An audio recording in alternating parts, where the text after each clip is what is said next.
think he's pranking us. We're just going to sit here staring at each other all night. Yeah, it's live right now.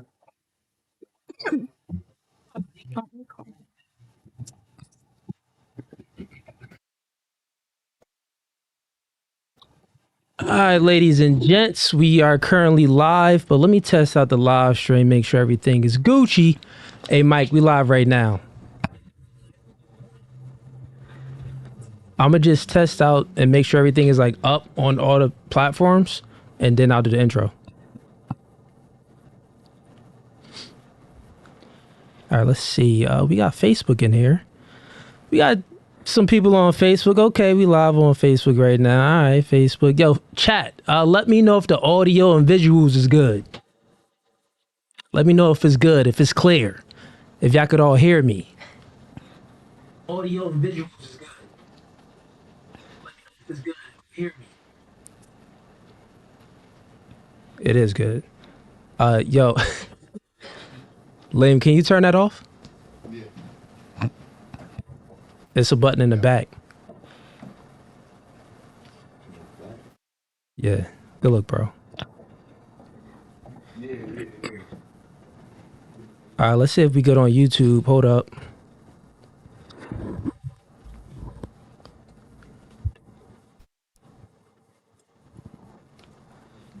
YouTube chat, are we good? Let me get a 1 in the chat if we good. You can hear me. And the visuals is good. This guy did not turn it off. All good.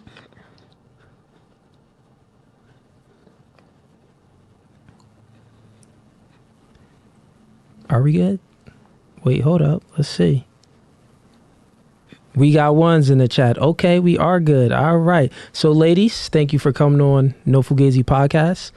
Just the rules of the podcast real quick. We're going to do this live. I normally don't do it live, but one mic at a time. I'm your host, Cooley.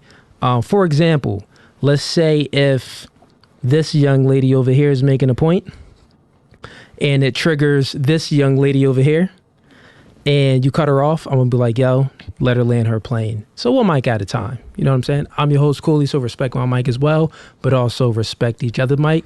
We talking dating and relationships. We going to have some fun. Ready for the intro, Mike? Bet. Welcome to No Fugazee podcast. I'm your host, Cooley. We got 6 lovely ladies on a podcast. We talking dating and relationships, and we gonna have some fun. Let's start with introductions. Start in here with yourself. Name, age, and where you from? Jennifer. I'm 26 from Easton. Jennifer, 26 from Easton. Nice. What do you do for a living? I bartend. Bartend? Mm-hmm. Where you bartend at? Obsessions. Okay, you had Obsessions. All right, cool. And so you bartend for a living. Relationship status?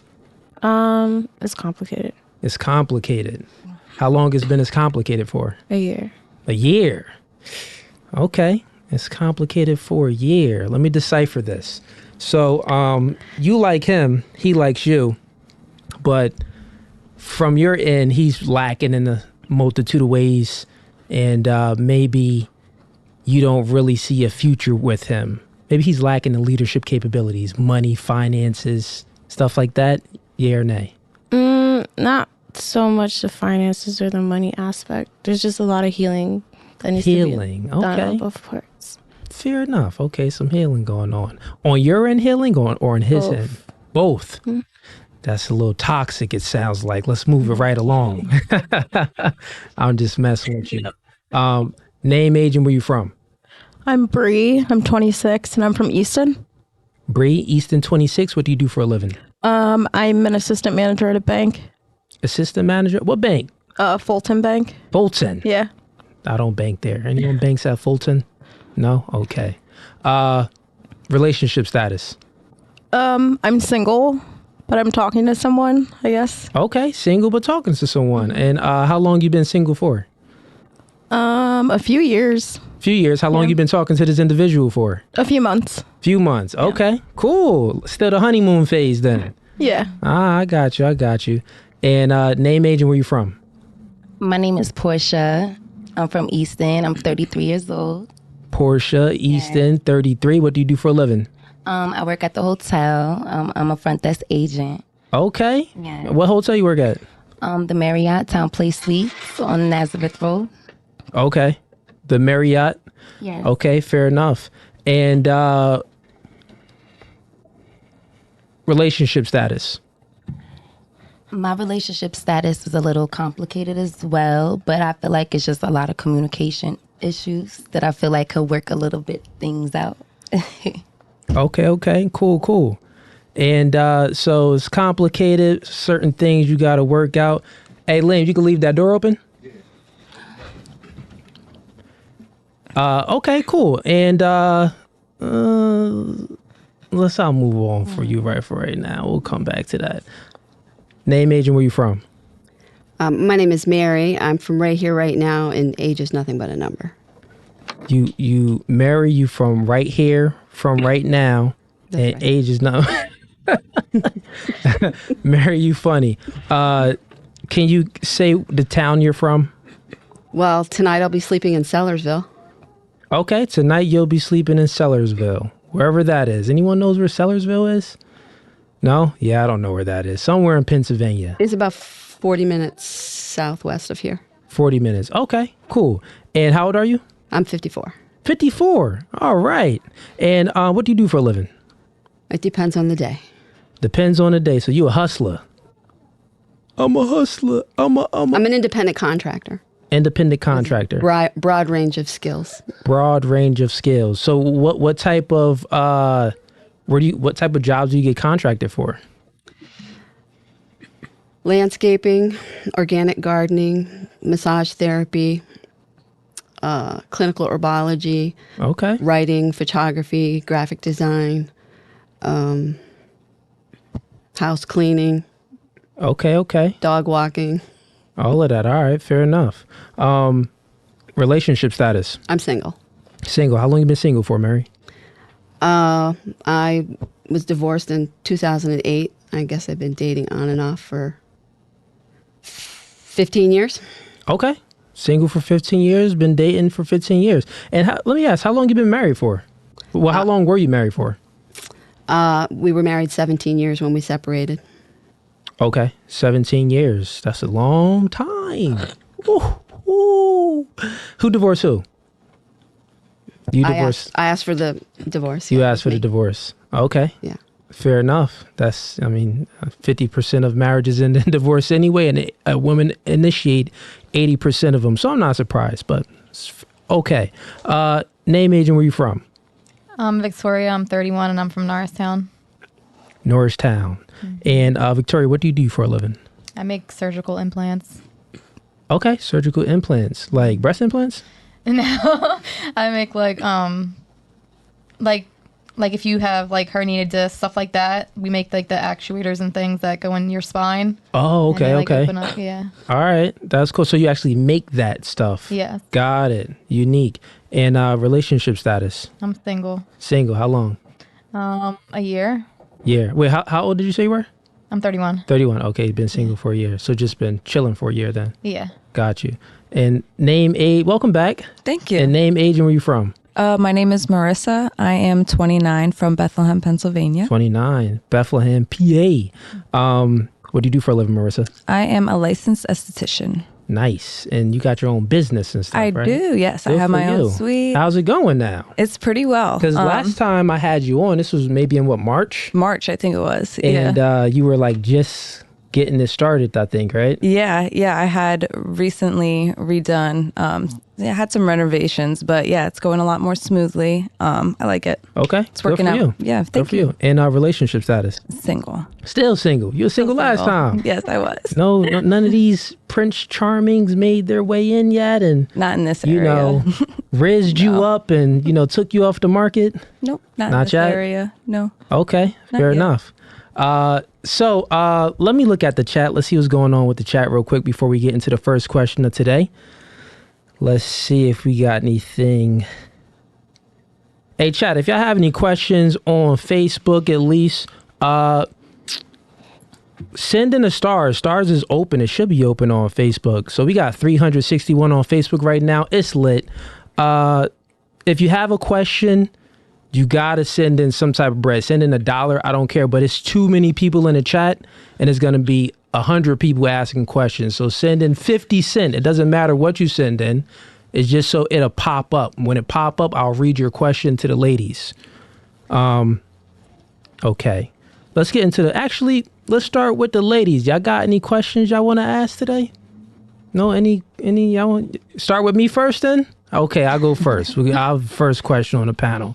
Okay. I don't have anything planned, but here's a good one.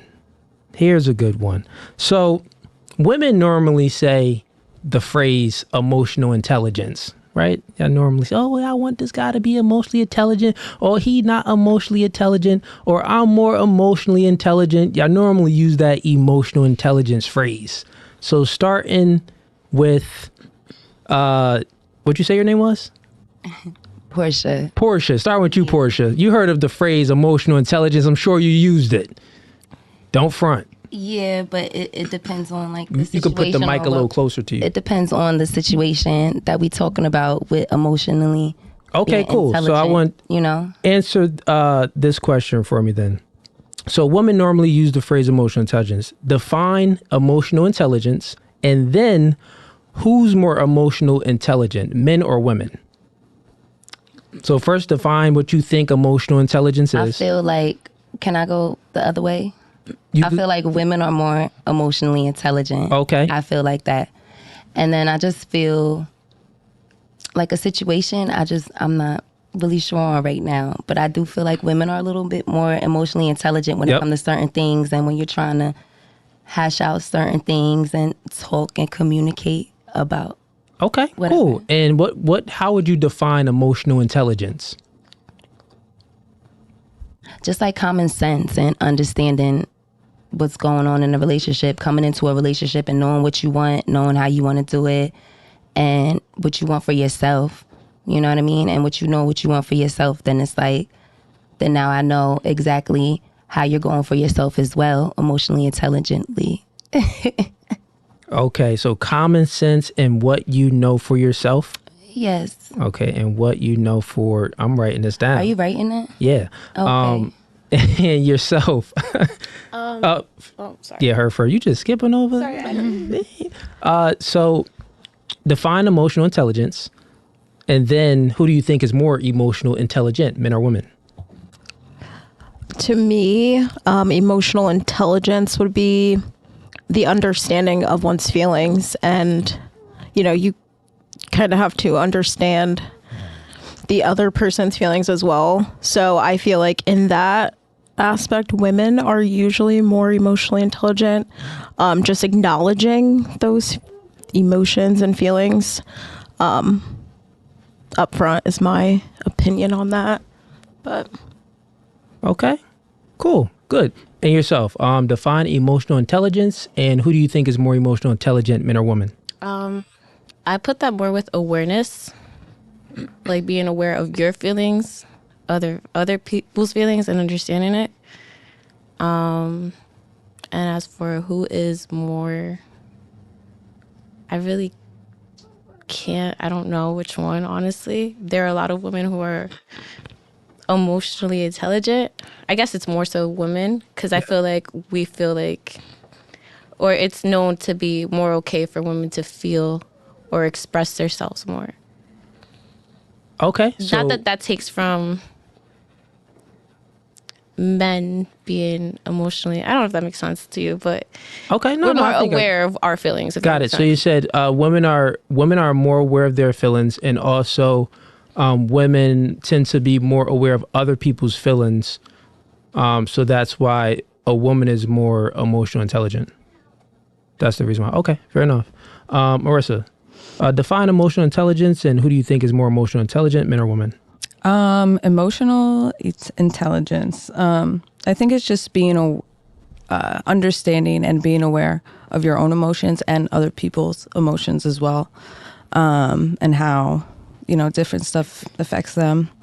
Ultimately, I think between men and women, I do believe that women are more emotional That doesn't necessarily make them more emotionally intelligent. I know personally sometimes, like, I don't know, women have our moments for sure, but I do think women are more emotional. Men, I do feel like, tend to think off of or base stuff off of facts, facts over feelings. Okay. Women is more, definitely think with more of their feelings, more emotions. More emotions. Okay. So then the other question is, who do you think is more emotional intelligent based off of your definition? I'm torn. Torn between the two. You got to pick one. Okay. I'm gonna go with women just because, like I said, I feel like women are more emotional and men think kind of facts over feelings. Okay. And yourself, Victoria, define emotional intelligence, and who do you think is more emotional and intelligent, men or women? As far as emotional intelligence, like, I can basically piggyback off of everything they said, like awareness, like, like feeling, like understanding your feelings. As far as being more emotionally intelligent, like, even though women, because of women, they're more like emotionally driven. So a man is like more logical. So like she said, facts over feelings. So I feel that as though, like, even though women can feel so much more, than a man can or possibly can, but I feel like they also stay to themselves a little bit. So you really might not understand how they feel in full because they don't show it as much. You feel what I'm saying? Okay. So if they're going with facts over feelings, though, I feel like they would be more emotionally intelligent because they're dealing with the facts of everything and not just going off of their feelings. Because sometimes you can act out, on your feelings, but you could be in the wrong. Yeah. So that's just how I look at it. Okay. But it could depend. That's good. Yeah, no, smart answer. And yourself, Mary, define emotional intelligence, and who do you think is more emotional intelligent, men or women? I've heard the phrase. I've personally never used it. When I am asked to define something like that, especially something there should be like a common sense of what that means. So breaking down the word emotional, I know what emotions are, right? It's how sometimes we outwardly express ourselves. Yeah. If you've had a death in the family and you're grieving, you probably cry. You probably cry a lot. And that's a very strong emotion. If somebody says something funny and you find it funny, you're going to laugh. And laughter is a very strong emotion, right? So Intelligence. how would you then put the intelligence? Yeah, on? so intelligence in any other circumstance is, I think, turning knowledge into wisdom. So when you're in the context of a relationship, you have a man and a woman, in my example, and they both have the ability to show emotion, right? A guy has eyes, and if someone dies, he has the capability of crying. But would a guy cry? Maybe. Probably much higher percentage that women, we would show our grief by crying. I think that in general, do you think that women would be are more emotional. Okay, so we tend to.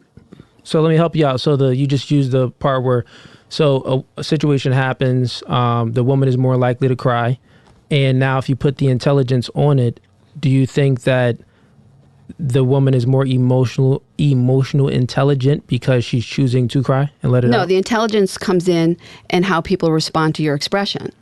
So if my mom's passed away and I'm crying and my partner knows that my mom's passed away and then comes in and says, let's go see a movie, he's not demonstrating emotional intelligence. He's kind of being an idiot. You know what I mean? Like, he should be aware that something dramatic has taken place and I'm showing an extreme emotion. That is not a very intelligent response. It requires some finesse, Yep. Especially.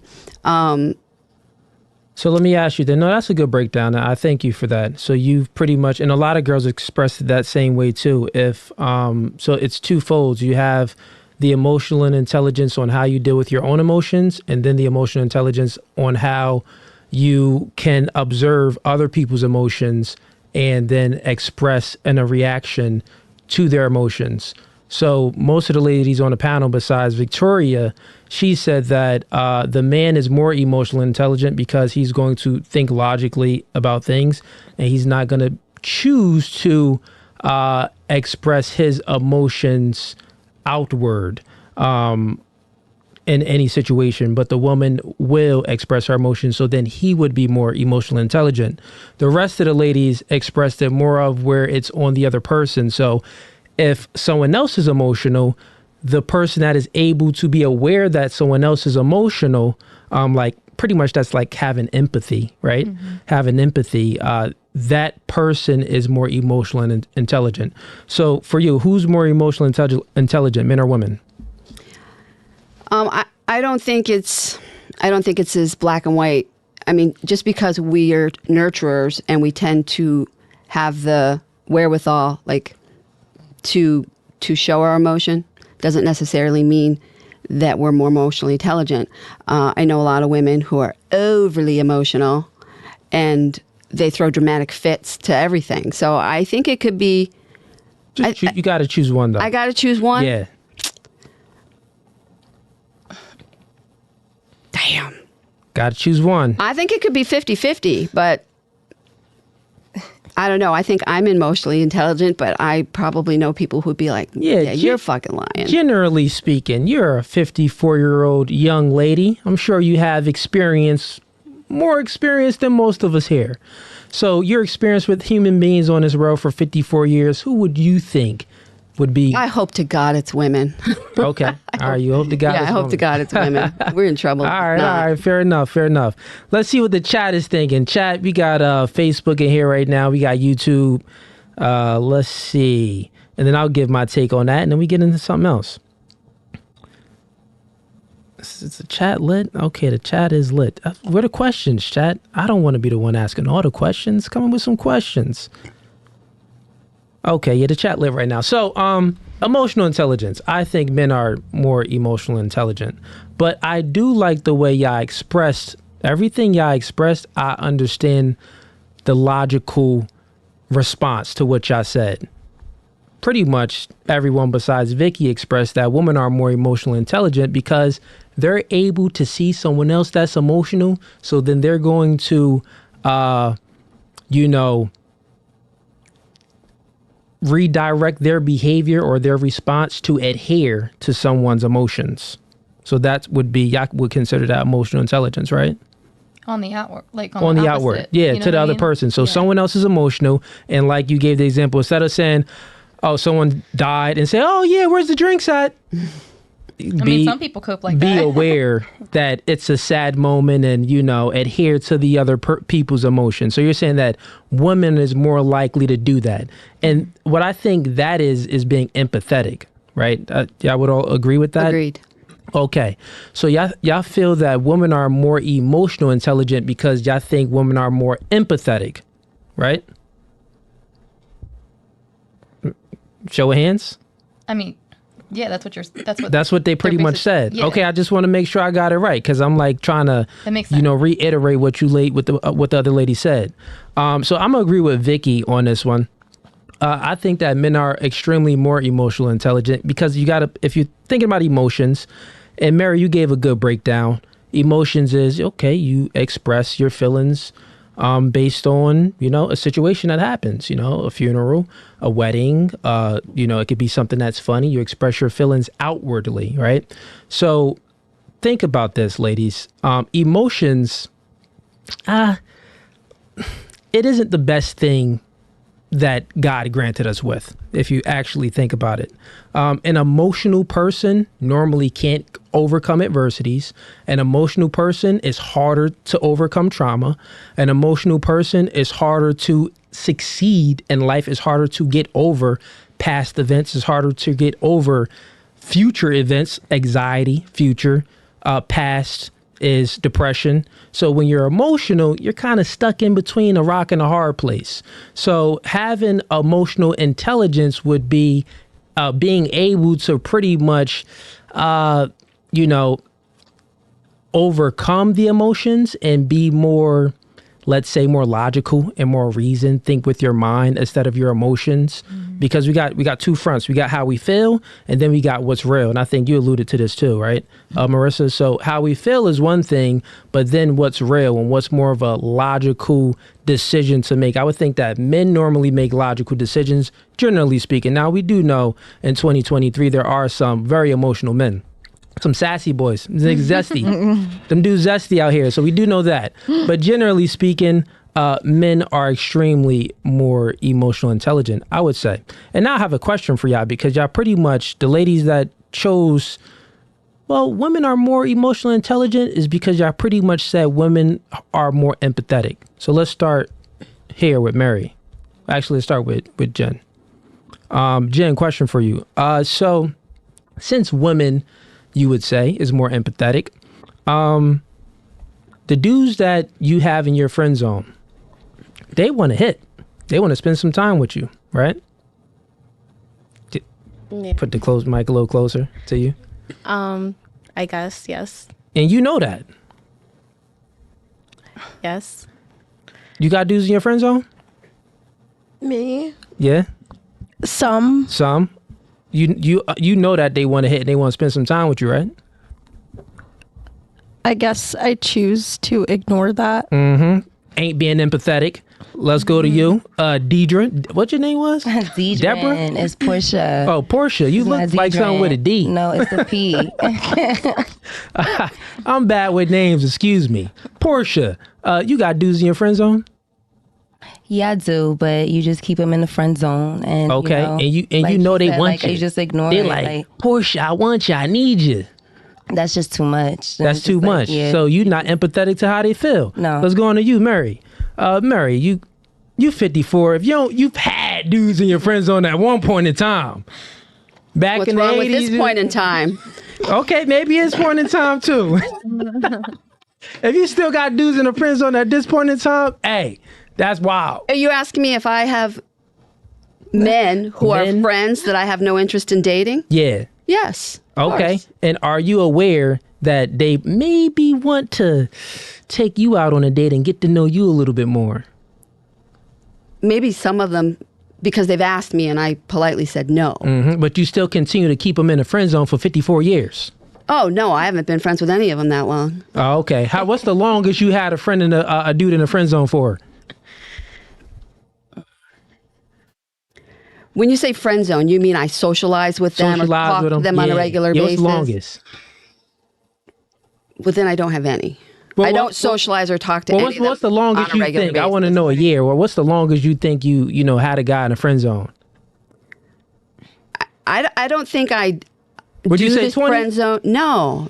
Like I have very close friends that are women. I'm And trying I've to been think friends if with we them can for a get long, long Book of time. World Records of a guy in a friend zone. No, I'm trying to think who are my guy friends that I spend a fair amount of time with right now. Okay. No. Okay. Fair enough. But you got some, and like you don't. Okay, you're not empathetic to those dudes that you've had in the friend zone, and you know that they have other If intentions they with asked you. me out and I didn't want to date them, like if I had a reason why I don't want to date this person, I would tell them. Vicky, I was honest. what about you? Got dudes in the friend zone? I don't really call it that because like I'm cool with people. Like I'll be cool with you, but I make it very clear that I am not like for that type of stuff. Like if you can't respect my feelings, respect my boundaries, and if you keep trying, like if you try to hit on me once and I tell you no, then but you still got guys that are friends, right? yeah, I got guy friends. And you know that they may find you attractive, and if you gave them a chance, they may want to slide in between them soul gaps. I'm not ugly, so yeah, I assume that people would be like that. So think about it. You're not empathetic either because you know that these guys really like you, but you continue to keep. And Marissa, I know you got dudes in your friend zone. How many dudes you currently got in your friend zone? I really don't have guy friends. Like, I don't like hit up dudes like, hey, want to go hang out? I ain't talking about that. I'm talking about you friends with them. You social with them. You know that they want to hit, but you don't give them no time or attention. No. Okay, she got a couple of them. Let's just, we all know Marissa has a couple of them, and she isn't empathetic about them. So this proves my point, ladies and gentlemen. Women are not more empathetic than men. They really don't have empathy for men. They have sympathy for men. Because at the end of the day, they all got guys in their friend zone, right? They all got guys in their friend zone, and they know that these dudes want to hit. But they choose to keep them in a friend zone. So think about it. If you were empathetic creatures, more empathetic than a man, then that means that you would be understanding that he has intentions with you or ulterior motives and he likes you, and you would be empathetic to that. Well, hey, Jerry, you're never going to get this twine. And so here's what we're going to do. And I know you want the twine, but you're never going to get it. So, Jerry, I'm going to let you go. I'm never going to talk to you again. So if y'all was empathetic, y'all wouldn't even talk to the guys in the friend zone again. That's being empathetic. But the facts is that you keep them in a friend zone and you garner time, attention, and resources from that man in the friend zone. So women aren't empathetic than men. Can I say something real quick? Yeah, I just said I don't have guy friends. Can I say something real quick? All right, go ahead, Vicky. So that's what I was saying. Like if someone expresses themselves to me, like for example, there was somebody in my inbox and I was cool with them because I was a bartender before. So I would engage with them, whatever, because I knew them from them coming to the bar. They made a comment and I was like, I told them straight up, like, I'm not interested. He kept trying after that. And I just had to block him because it's like, if you're not going to respect how I feel, what makes you think I'm going to even give you myself anyways? You feel what I'm saying? But I don't, I make it very clear. So, if you make an advance on me and I tell you how I feel. Even if you make it clear, right? So, men, we don't operate like that. Men, we do things for a purpose. So here's how men are more empathetic in certain ways, right? Mm-hmm. So if it's a girl that we have zero, and so think about this. When men take a girl out on a date, we have a purpose to taking her out on a date. We want to show her a good time, a good enough time, so we can slide in between them drawers and crack it down. That's our intent, right? Right. When a woman goes out on a date, she just goes out on a date. She doesn't have any intent to be cracked down. She doesn't have any intent to, okay, well, maybe I'll see a future with him. Her intent is right now. Okay, I want to just feel the vibes and have fun right now. There's no intent for after the date. Most women in general. Women in general. Okay. So guys, when we take girls out on dates, we don't take girls out on dates to, get a free meal. But girls do that. We don't take girls out on dates to, I want to see this, go to this movie or this event. No, it's kind of like, I don't really give a freak about this, but I know she's going to have fun, so let me take her out. Mm-hmm. So we're empathetic because we're thinking about the person that we're taking out. Right. The woman is not women in general, but women tend to do this, not all women, but they tend to go out on dates with guys that they don't even like. That's not all women. No. Not all women. I'm not saying all. I'm not saying all. I'm not even saying yeah. I'm just saying that there are women that go out on dates and they don't even like the guy. So men, when we take a girl out on a date, we like her to a degree enough to smash, is what I'm saying. So think about that, right? No, you're right. So women would go out on dates with guys that they have no intentions of smashing or even liking, but they just want to take his time, attention, and resources. That's not being empathetic at all. No. Guys aren't that discretionary and they'll smash just about anything. True, Mary. You know this. I'm sure you know this, Mary. You've been on here since the dinosaurs was here. No, I'm just joking with you, Mary. I'm playing with you. But some things just are the way they are. Yeah. And some women are gold diggers and they can take one for the team. And I think some of us can't. Some of us won't. Oh, go ahead. I think that goes both ways. It's just not just women acting like that either. There's men that, how you was breaking it all down. So you know a man that's going to go out with a girl and he just going to be like, okay, I'm hungry. Girl, feed me. They might say that to begin with. It's not a thing. He's right. It's not a thing. So, I'm not hanging out with any dude like guy, that. So let's just be honest. Portia and Jen, because you said, yeah, put your mic a little closer. So you've taken guys out on dates and you paid for the meal?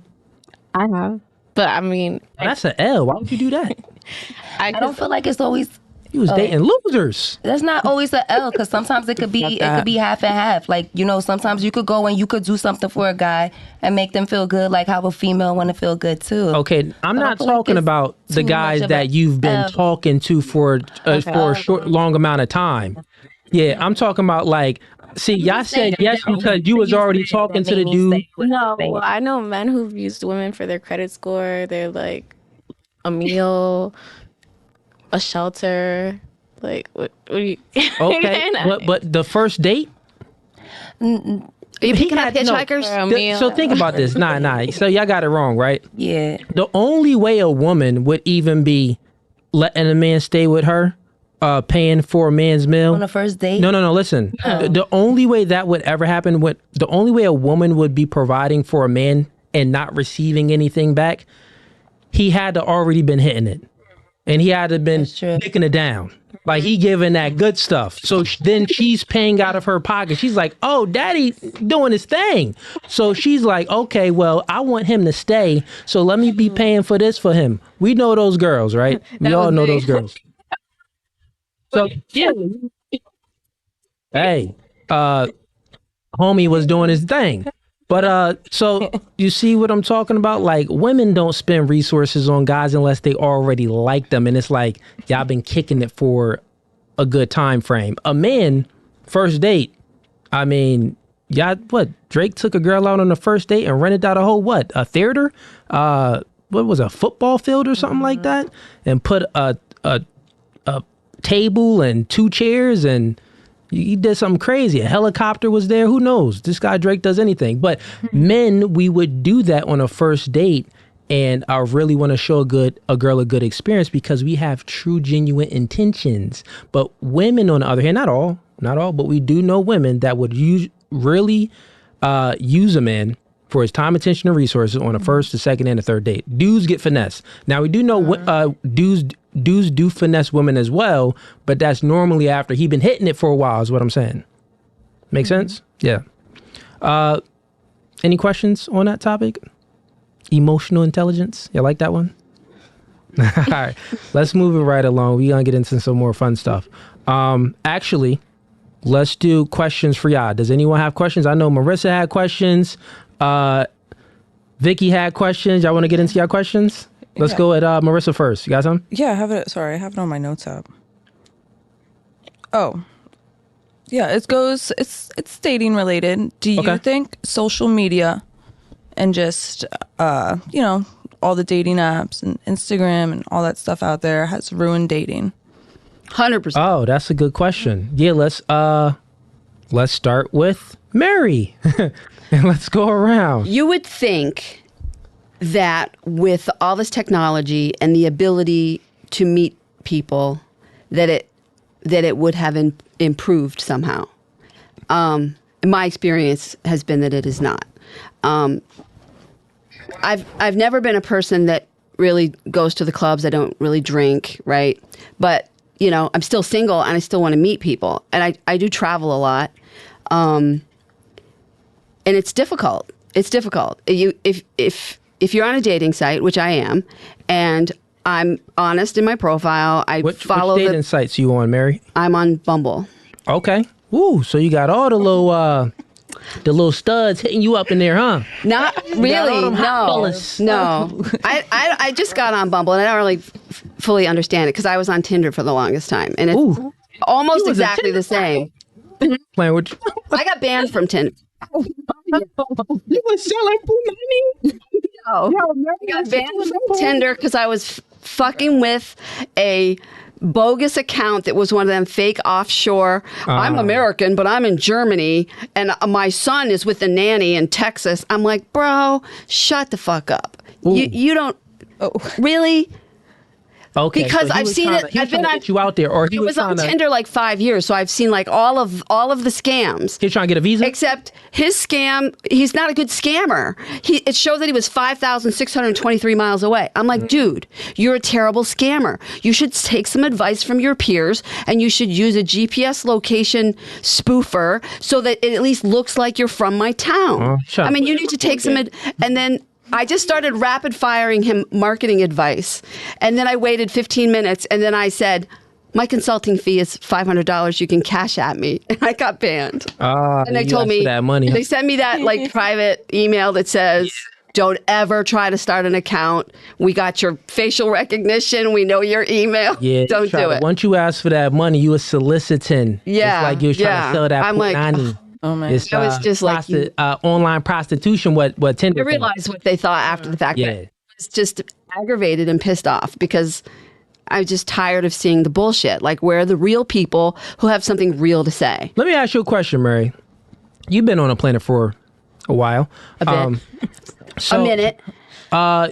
54 years. But so you've been on the planet for a minute, and you see how like Marissa questioned, you see how the social media took off, and you see the upsides and the downsides. Yeah. And you would say, I think that's what you were alluding to, that back in the 70s where you just, I meet someone.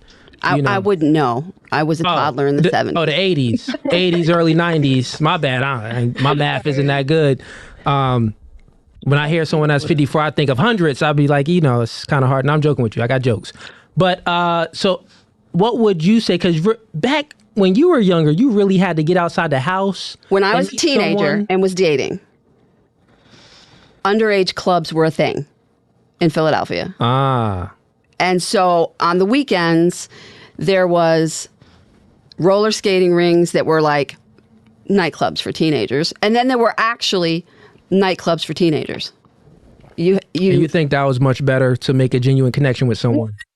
No, it wasn't. No. Because, whatever nightclubs are today, it's the same. It's like low lighting, it's, music, it's slow dancing. What would you say is better to really meet someone and have, do you think today's time now, or do you think back, They both suck. I don't have the answer. I'm just saying they both suck. I have a very hard time meeting people, and I live a very different life. I'm very atypical in a lot of ways. Okay. And so I know I'm going to be a difficult pill for most people to swallow. Got you.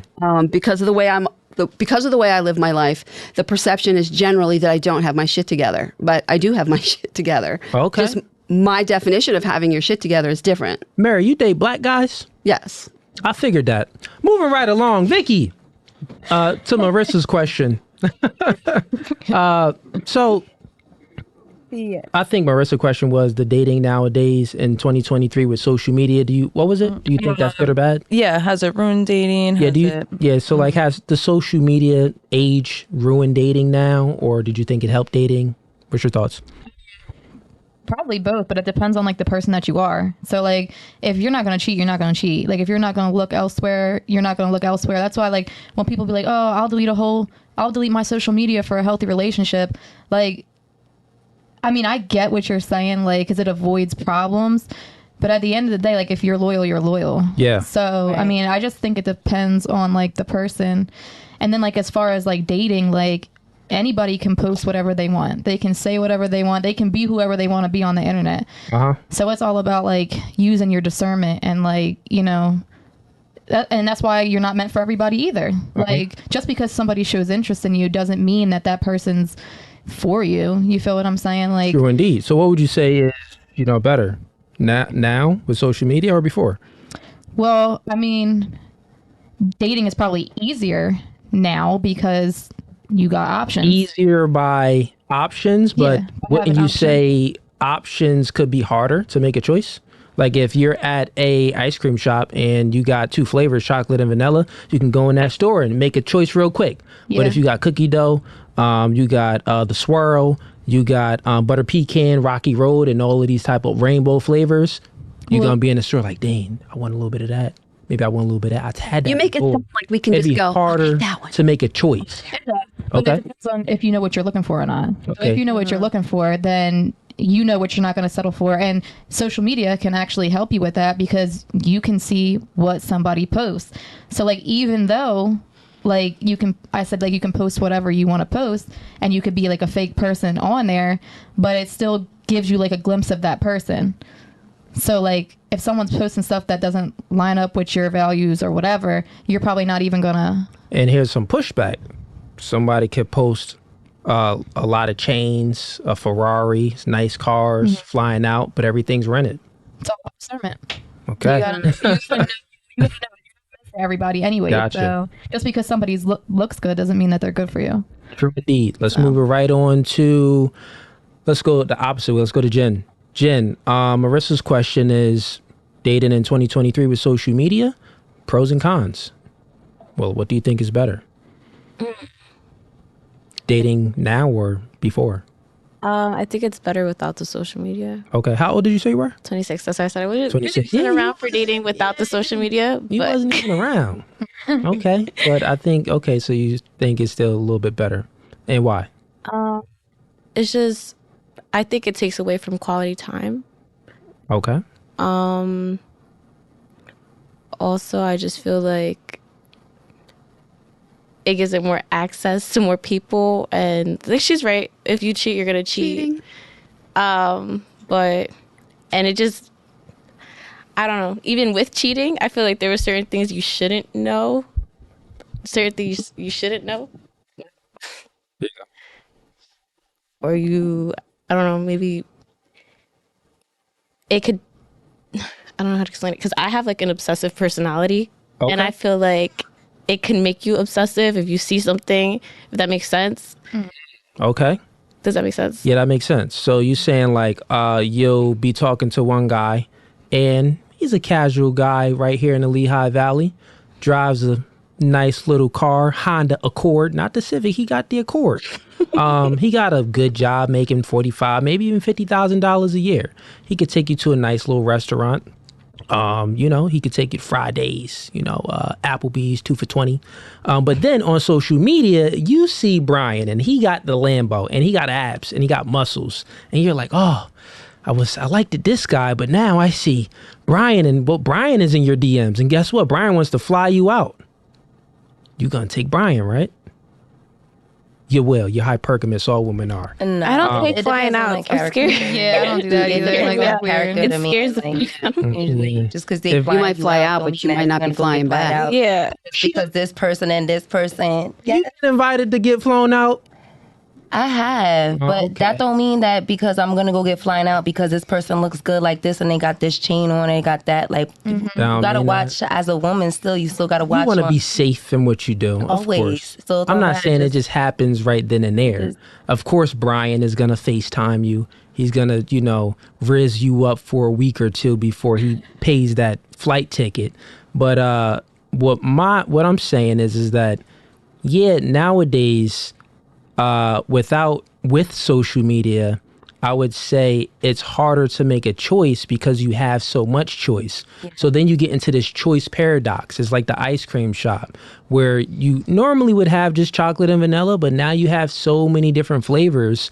It's hard for you to really make a discerned choice because, and you got to think about it, women aren't virgins anymore, right? Mm-hmm. No one's virgins. So then you already had a taste of something, right? So since you had a taste of something already in that ice cream shop, you'll prefer other flavors because you've tasted it already. But if you were a virgin and you were walking into an ice cream shop with multiple flavors, it'd be much easier for you to make a choice because you haven't experienced anything, if that makes sense. But fair enough. But you would say dating now is harder, like you said, right? True. And dating back then would be easier. What'd you say your name was again? Bree. Yeah. To Marissa's question, and then Jonathan Flood, I think that's your last name, but Jonathan, I see your question. We're gonna get to your question next on the panel, man. Thanks for sending in that super chat. We got you. Go ahead, Bree. I personally just think that social media changes the views as far as dating goes. Just because, I mean, there are so many things to keep up with out there. So everyone has this idea of what it should be like, in my opinion. And it's, you know, the constant need to keep up with what is going on social media. Okay. So that's just my take. Got you. So definitely harder now because with social media and everything. And what about yourself, Portia? Yeah, I feel like it's better without social media just because I feel like you invest in more time without like a phone in your hand or this going on. It's like that one social media post, like it got like a phone sitting in between two people, and they like, you know what I mean? This is what modern day life is like now and everything. I just think it's better just to see what people are like without the social media stuff, and like I think sometimes people are better in person than what you're looking at when you see on social media. Okay, that's truly how I feel, but I think it's better. Back then. I think, okay, yes. So even, and you, how old did you say you were? I'm 33. Okay, so you was around when it was back then. You was dating a little bit. Okay, cool, yeah. So to answer your question, well, actually, I'll answer your question. You can go last. Cool? Cool. All right, cool. Yeah, so dating now, 2023, is definitely much harder than dating back then. The reason why is because, men are polygamous, meaning that they want quantity, sexual partners, a lot of sexual partners, and women want quality. They are hypergamous. They want the best man that they could find. So with that being said, back in the day, think about it. The hottest girl in the school, Lauren, right? Or Sarah, the bad ones, right? Fatties, they got the cakes and all of that. They had the fatties back then too. They did. Like they're not. They had the cakes back then. But back in the day, the hot chicks in school, well, they had the choice of choosing a guy from the football team, the basketball team, or maybe the guy in the next town. That was about it. The guy they see at church, their options were limited, right? So the hot chicks would choose the best guys. They would choose, the Chads.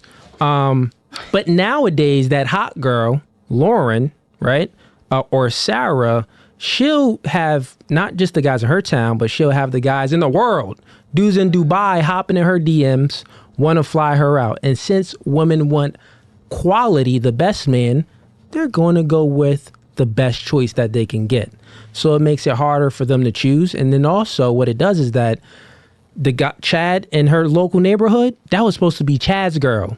But now that's Ahmed's girl in Dubai flying her out on a jet, clapping them cheeks around. Feel what I'm saying? It's like, dang, and Ahmed sent her back. He just got her for a weekend. Ahmed got the baddest chick in the town for a weekend and sent her home. Now Sarah or Lauren is a whore.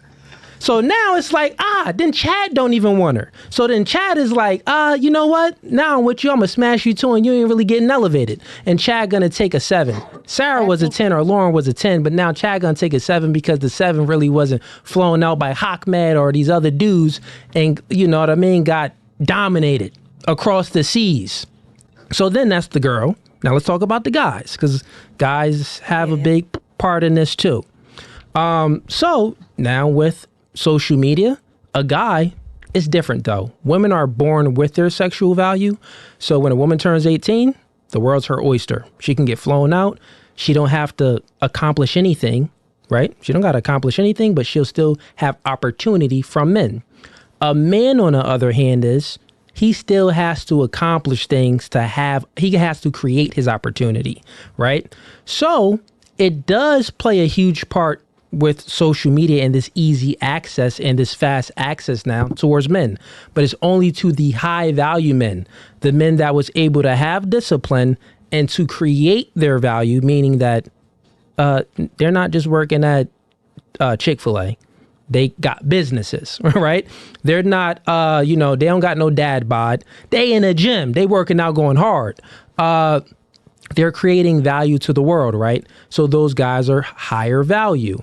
And those guys that are higher value, they have the pick of the litter, right? They could choose the Lauren, the Marissa, the Vicky, the Jen, and slide in a DM and raise her up a little bit and have that opportunity of flying her out, right? So guess what? In 2023, with sexual liberation and all the choices that men and women have,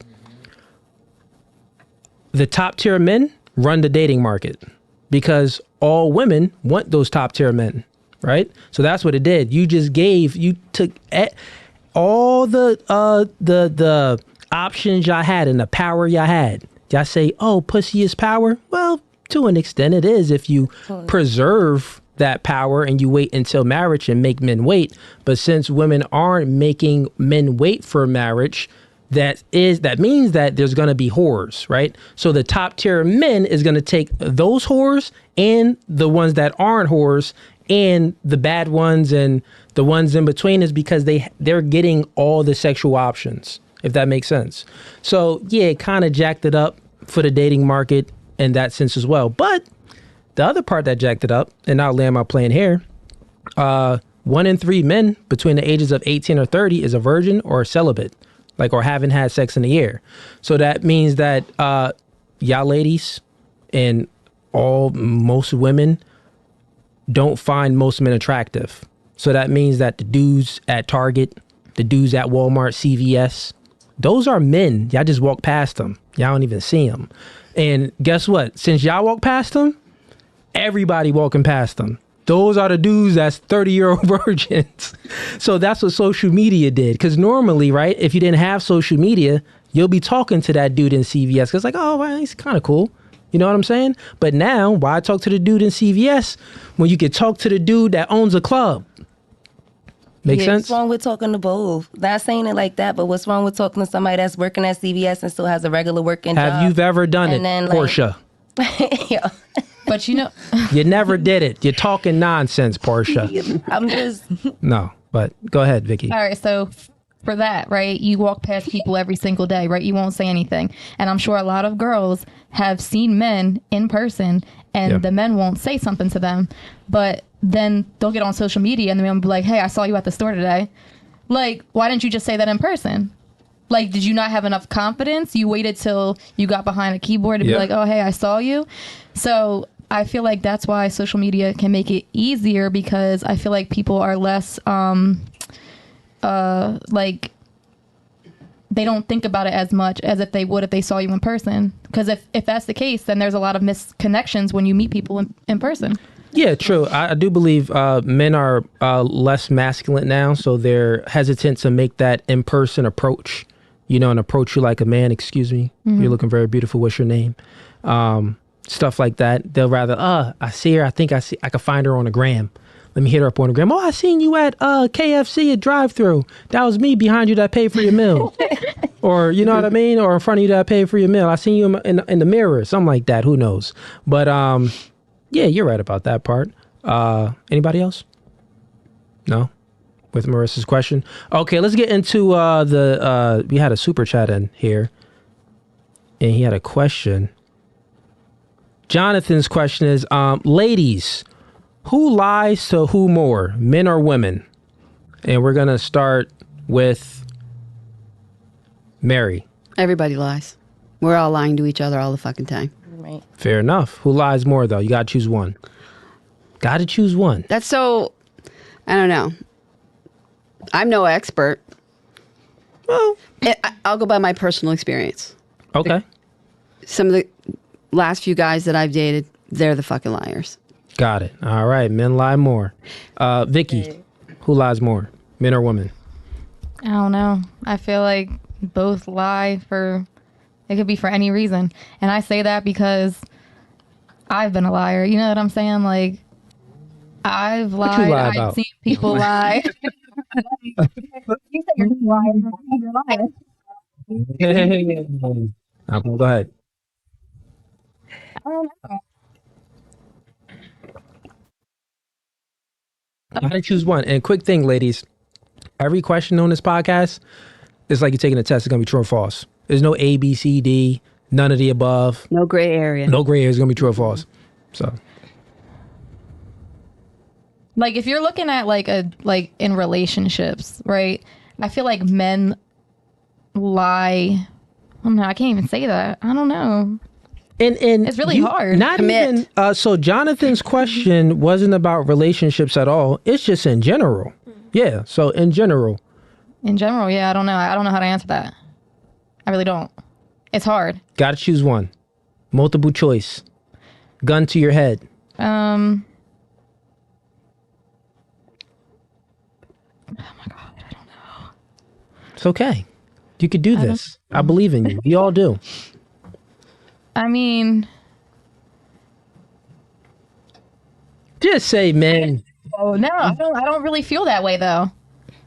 I don't know. I don't really feel that way. Like I can't. Okay. Because I feel like, all right, so like a woman would lie to a man about a million things, right? Like even if it's just like shooting somebody down, like how you said you're gonna keep talking to them and like engaging with them and stuff, right? Okay. Like you're not gonna keep it real sometimes. But like with a man, I feel like they could care less because they got. Like they could, I don't know. We'll come back to you. Yeah, you got to give an answer. Marissa, who do you think lies more? This is in general. Relationships, it could be anything. I think men lie more. Got it. That's it. And okay, fair enough. I really don't know. Jen, who do you think lies more, men or women? I think men lie more, but women are more successful with hiding things and lying. Okay. I'm just gonna say that. All right. And Bree, you see this part? How your mic is like this? Turn it like that. There you go. So I think that men definitely lie more, but I think women are better at it. Okay. Men lie more. Got it. And Portia. Yeah, and I knew it's Portia, but I'm very undecisive on that question. I was listening as it was going around because I feel like it goes both ways. Like, you know what I mean? We still human beings and we still got our emotions, where it came from in the beginning as well too. Like, sometimes women are lying for certain reasons, and sometimes a man's gonna lie just to like cover up a feeling. Somebody, you know what I mean? So I'm undecisive, and if I did have a gun to my head, I wouldn't know who to pick, one or the other. Okay, I'm keeping it real. You got kids? No, not yet. Dang. Say if you had a kid and they had little Ray Ray, who you gonna choose? You gotta make a choice. Men or women? Who lie more? They got little Ray Ray. They got him. What you gonna do? That's not even a real scenario. They took your kid. Hey, make a choice. Ray, that's still a little boy, and then like I'm just I don't know. I'm very undecisive about that. So Ray gonna die. Her future kid, she gonna let you die because she can't make a choice. Stop it. Just choose. Just throw them bastards under the bus. They're fucking liars. I'm going back to her. It's cool. Men or women? What's Google say? Go ahead. Undecisive, seriously. Like that's real, like a real like answer. Like, what? Not sure. Nah, it's not. That's not an answer. You gotta choose one. Mike, you good? I'm not really sure who lies more. Gotta choose one. Come on, Deidre. We got I think like 500 people watching right now. They like, but Deidre, you can't make a decision. Stop calling. Oh, my bad, Portia. Yeah, Portia. Stop calling. You look like your name starts with a D. It starts with a P. It's Portia. Right, my bad. But I'm undecisive. I'm sorry. See, Vicky, did you? I Googled it and it said men, so okay. I guess men lie more. Googled it and said men. Do you agree? I feel like men lie. They lie, but I don't know. Yes, men. Okay, men. There we go. She Googled it and it said men. What kind of Google was that? That was the far left wing Google? I don't know. You want me to read it to you? Democrats? You want me to read it what it says? That was the crazy leftist liberals? I'm going to read it. New research shows that compared to women, men engage in more deception, especially when telling lies that promote self-interest. Yeah. Well, that's like the quality and quantity thing again. He doesn't know what they're talking about. So here's the facts, ladies, and the statistics on all of this. So women lie more. And women, just generally speaking, women lie to other women more. For example, if you're going out with your girls and your girl is fat and she put on this dress, you're not going to be like, girl, you fat. Take that dress off. You're gonna be like, you want to make her like at a time. You're gonna be like, oh well, you should wear this other dress that this would look better on you. You're never gonna tell her the truth. You're going to coddle the words when what you say, which is not being truthful. You're going to advise her to do something else. Men, on the other hand, if I'm out with my homies and what I'm wearing just doesn't look right, bro, them shoes, bro, what are those? You got to think about it. Men, we came up with the phrase, what are those? That trendy phrase, because niggas be clowning people like, bro, what are those shoes you got on? Take them things off. Put on something else. So men are more truthful with men in those situations, right? Then we got to think about body positivity, because we're still speaking about body. If my boy is fat, bro, get in the gym. You look horrible, bro. You sweating all the time. Nigga, why you always sweating? Because you fat, you need to lose some weight. Girls, on the other hand, if her girlfriend need to get in the gym, girl, you love your curves, girl. You look good. Go on out there, girl. Think about it. Society lies to women and women lie to women. Every store you go to, there is a section with some larger clothes for the heavier chicks, right? In a man's store, it's like 3 stores with a big and tall section. Burlington. And I think that's it. Like, I can't go to a store and find a big and tall section for a guy. But for a woman, you could find all the sizes in the world. Probably besides Forever 21. I mean, probably besides like American Eagle or Abercrombie and Fitch. Abercrombie and Fitch, their size is only, they don't maybe get that big, depending on if you a thick chick with the wide hips and all of that. But you get what I'm saying as far as like, not only like women lie to other women, but society lies to women too. Make sense? Right? Society don't lie to men. If a man is broke and a bum and out of shape, society's gonna call him a broke bum nigga that's out of shape. When a woman is broke, a bum, and out of shape and ugly, society is gonna tell her, go on, queen. Love your curves. You look good, queen. You slaying, queen. Keep slaying, queen. You feel me? So guess what, ladies? Vicky, Google lied to you. Don't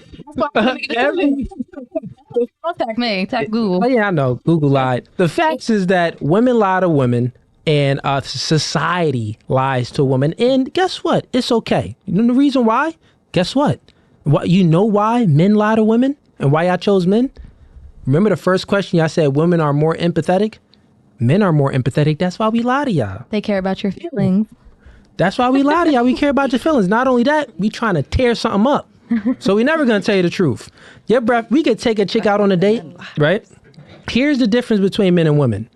Marissa, she gets invited out on a date, and he's charming, he's attractive, but his breath a little stank.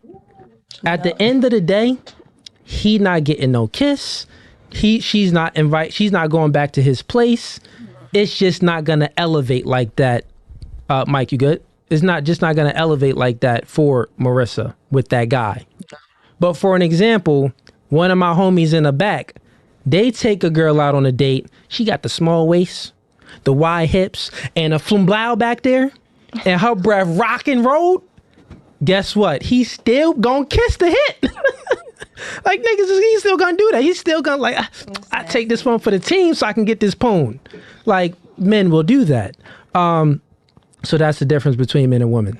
When you put it like that, yeah, it makes sense. Yeah, so that's why the man would lie to coddle the girl's emotions to get sex.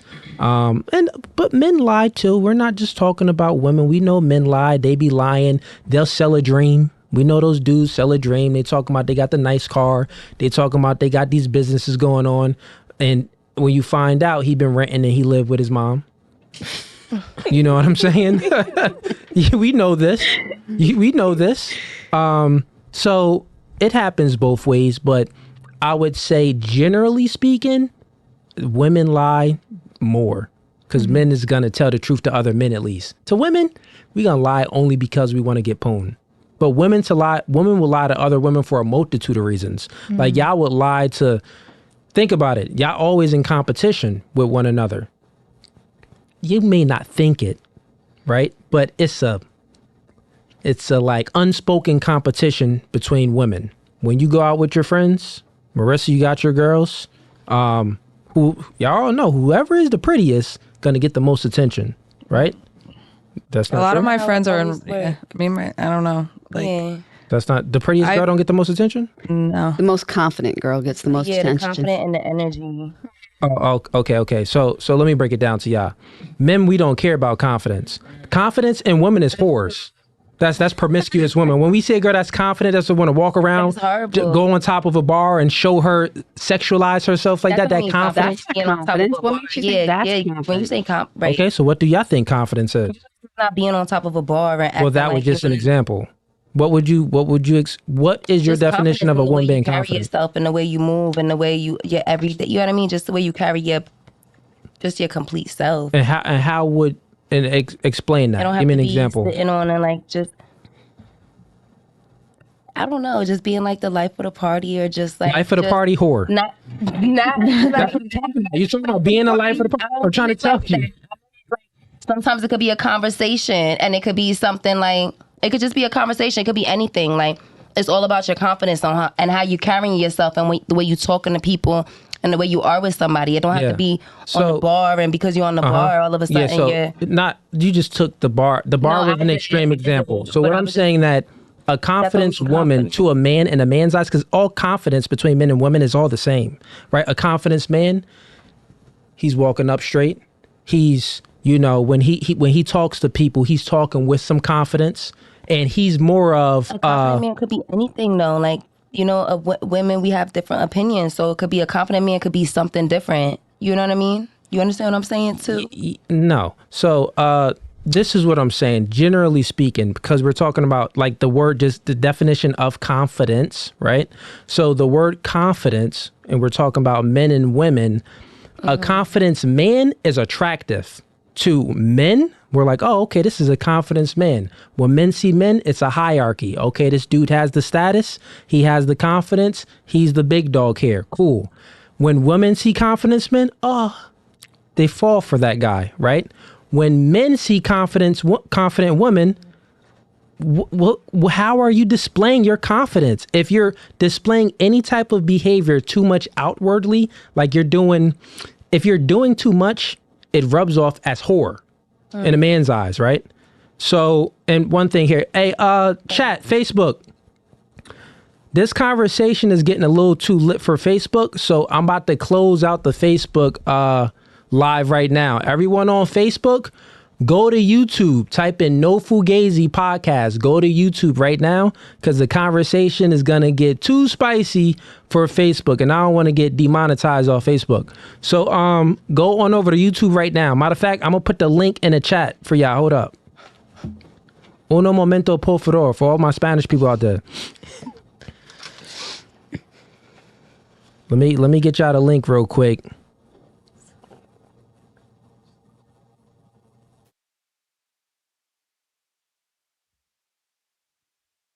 All right, so we got 243 people right now on live on Facebook. I just put the link in the chat. Click that link and go to YouTube right now, because I'm closing out the Facebook live stream literally now. So go to YouTube, No Fugazi Podcast right now. Let's go.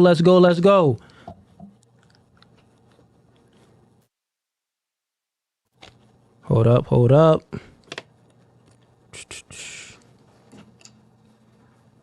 All right, go to YouTube now. It's being closed.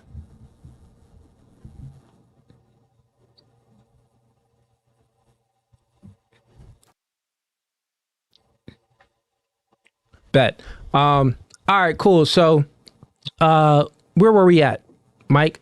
Confidence. Okay, cool. What I was explaining. So pretty much I'm saying that when a woman sees a man that's confident, it's attractive. When a man see a woman that's confident, it's like, think about it. How can someone display their confidence? You have to assert yourself in some way to display confidence, right? So a man that's asserting himself in a way in a public situation or even a one-on-one situation, he will be charismatic. And that's like confidence, because confident men are charismatic, right? A charismatic woman is like, okay, it's you get into that edge where it's like, you maybe doing too much. Now you're seeming easy. And if you're seeming easy, it's like, that's more of like promiscuity, like whorish. That's how we're going to look at it in our eyes, right? So the point I'm making is that a confident woman, men aren't attracted to confidence. We are attracted to the girl that's just like in a club, just in a corner, really not talking too much. The girl that's quiet, that's docile, femininity. Like, think about what femininity is, right? Men are attracted to feminine traits. So a feminine trait wouldn't be loud, wouldn't be outgoing, wouldn't be very talkative like that, right? It would be more docile, more laid back, more just cute to yourself, stuff like that. So you're saying that Confidence is so not what feminine. I'm saying that no, confidence is a feminine. Confidence is for men and women, totally fine. But how you express your confidence, it's attractive. Women are attracted to confident men when they express their confidence, right? But men aren't attracted to confident women when they express their confidence. You could be a confident woman and really think highly of yourself, but expressing that, you walking on thin ice because that could come off a little whorish. Being an attention seeker. Yeah. Well, depending, a confident woman that knows who they are, you know, whatever you want to call it, they've done the work, they know what they want, et cetera, et cetera.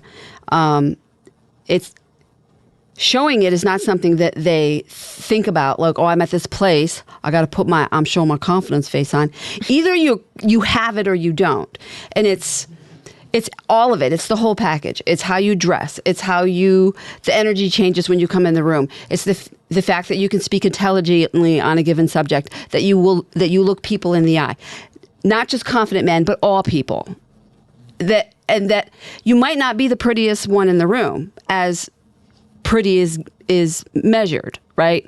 There could be another woman in the room that has more attractive physical features than you. Maybe they're taller, maybe their boobs are bigger, you know, whatever. They have longer hair. And if you like all of those things, but the woman maybe is not confident, maybe has self-esteem issues, and maybe she is that woman that's quiet, that's sort of off in the corner, and that she's a pretty woman that doesn't know she's pretty.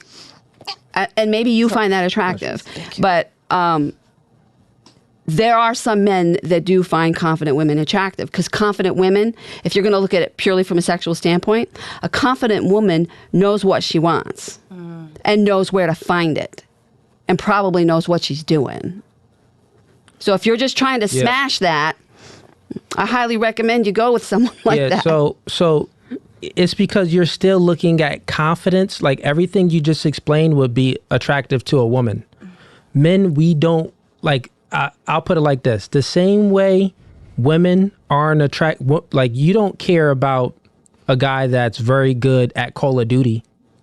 He could be great at Call of Duty, the best at Call of Duty. And all my homies will be like, yo, man, he's the best Call of Duty player. Invite him over. He's the one, right? But for you would be like, well, what? Call of Duty? But what are you talking about?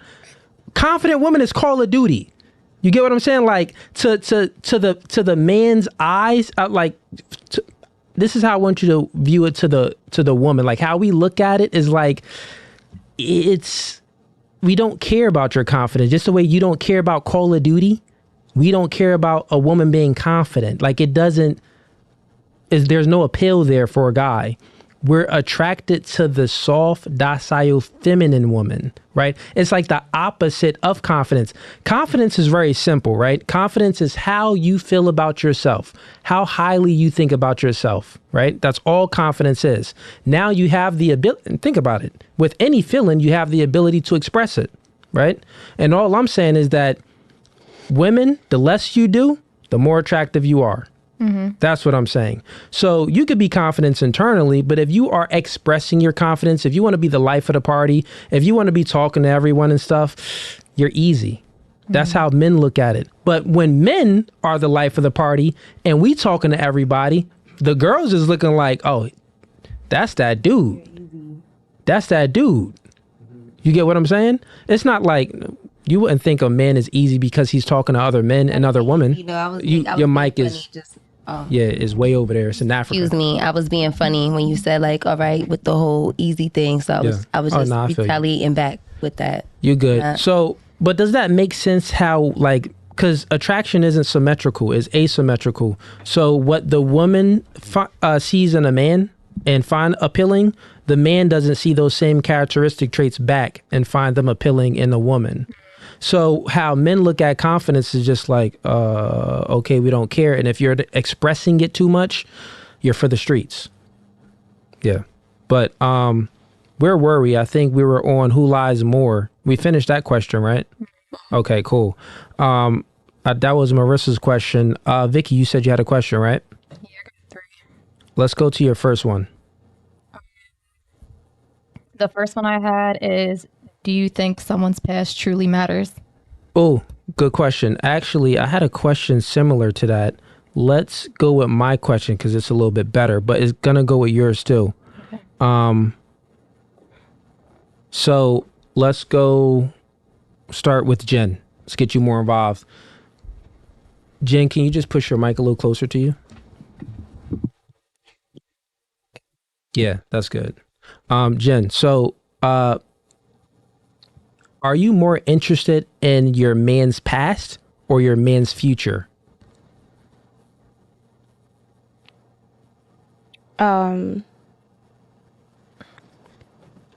I think his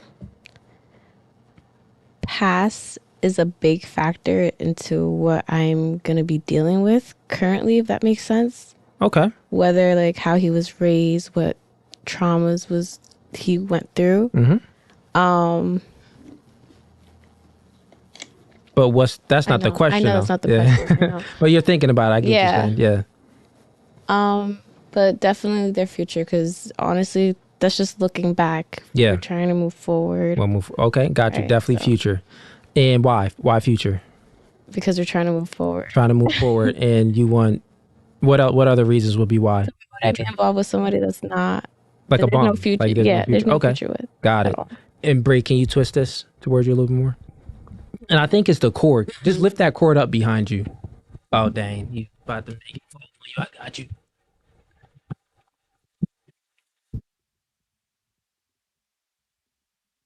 Let's see. There you go. Hold up. That's good right there. I would say the future for sure. Just because, I mean, you're looking to grow with someone. Yeah. Not so much look back in time. Okay, future, because you want to grow with someone and you don't want to look back. Got you. And Portia, what about you? Are you more interested in a man's future or a man's past? I'm more interested in the future we're going to build together if that's what we're doing together. You know what I mean? The past is going to be the past, but it's like... And just move your mic a little closer to you. The past is going to be the past, but it's not... I'm not really focused on that. If this is what we're doing together as we come together at this moment in time, let's figure out what we're going to do in the future to get everything else better. You know? That's okay, just how I see it. Can you see this little cushion part on your mic? Can you push it down? There you go. Thank you. So you want all the ladies said the future. And Mary, are you more interested in a man's past or a man's future? Neither. I'm more interested in his present. The past is dead and the future is unborn. It's wasted energy. Okay. So, I mean, you're 54 years old. I can see why you said present. It's not that much of a future. No, I'm joking. I'm joking. Well, I mean, you're talking. I got jokes, Mary. You're talking very big picture, right? Yeah. So, do I want to go forward into my future with someone who was a serial killer in his past? Probably not. True. Probably not. She made a very good point that if you're in a relationship with someone, you find someone, you know, the sex is banging, you want to grow together. A relationship will remain a relationship as long as the people are growing together. The minute it starts going this way or one side starts stagnating, it's over. Move on. Okay, cool. So, but you got to choose. So you choose in the past. Oh, no, you chose the present. I'm choosing the present. Got it. So, but you got to choose one. Past or present? The present. I could get hit by a bus when I leave. Past or future, I'm sorry. I'm not guaranteed a future any more than anyone in this room is. Yeah, you got a end of the world type of mentality going on. No, I have a right now mentality. The power is in the present moment. Yeah. I'm not getting laid in the future. I'm going to get laid right now. Yeah, you want it right now. I feel you. But you got to choose one. And there's no present involved. It's just past. Am I interested in a man's past or his future? Yes. Well, I could give very little craps about a dude's past. Got it. So I go with future, I guess, because you're totally like... Got it. And I understand what you said about the present. I'm not saying that. That just wasn't the question, is what I'm saying. And it kind of came from hers, too. So, but Vicky, are you more interested in a man's past or a man's future? It's funny because I was going to say like current state, because people can change from their past.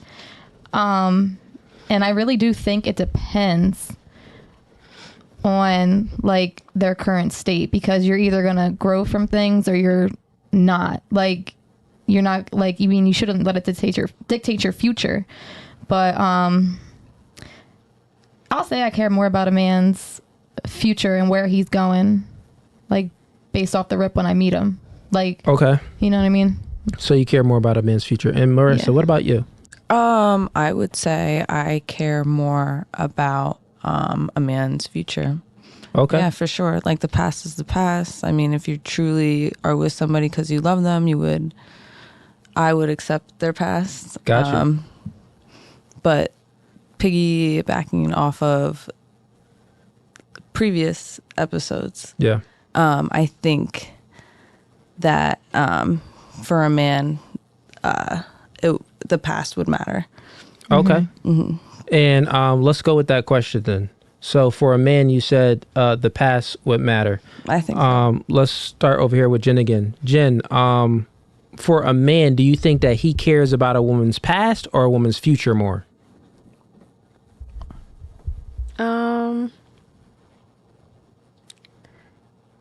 Probably their past. And why? I don't know why. I really don't know why. It's generalized, you mean? Like, yeah, just overall. I know men who don't care about women's past, but I feel like that's what they go off of valuing. Okay. Women. That makes sense. Got it. And what about you, Bree? Do you think a man cares about a woman's past or a woman's future? Definitely the past. I feel like that's how they form their initial opinion most of the time. Okay. And Portia? And just put your mic closer. Thank you, Portia. I think the past, but I also feel like depending on the man, you know, they might be worried about your future as well. You know what I mean? You just don't know. Okay. And Mary? I've seen both. I've been with guys who cared, like, found out things about the past and like lost their ever-loving shit, and then guys who are like, they didn't care. So I don't know. Gotta choose one. Gotta choose one. Again, if I go by my personal experience, you know, I've had guys that I was dating read my journals and take some kind of issue with it. So I guess I'll say the past based on my personal experience. I think men care about the past. And Vicky, what about you? I'm gonna say their past, because I feel like men, like how she said, that they value like a woman's past can affect a man's image, I feel like. Got it. And I feel like men care about that. So I'm gonna say the past. Got it. Now, show of hands. Mike, you good for this one? Got it. Show of hands. Who is a Democrat? Show of hands.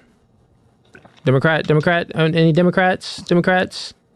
Oh, show of hands. No? Who liked Obama? Show of hands. I like Obama. You like Obama? Yes. Like Obama? Yeah, you could put the mic a little closer too. Yes, I like Obama. Okay, show of hands. I like him. Okay. So everyone's Republicans here? Don't be lying, ladies. Yeah, I know. Because I'm confused on where the conversation was going. So I'm like, no, I don't vote. I'm not registered. Proud Republican. Born and raised. Okay, cool. Republican. But any Democrats in the building? I'm a Democrat. No one liked Obama? I like Obama. Okay, you like Obama?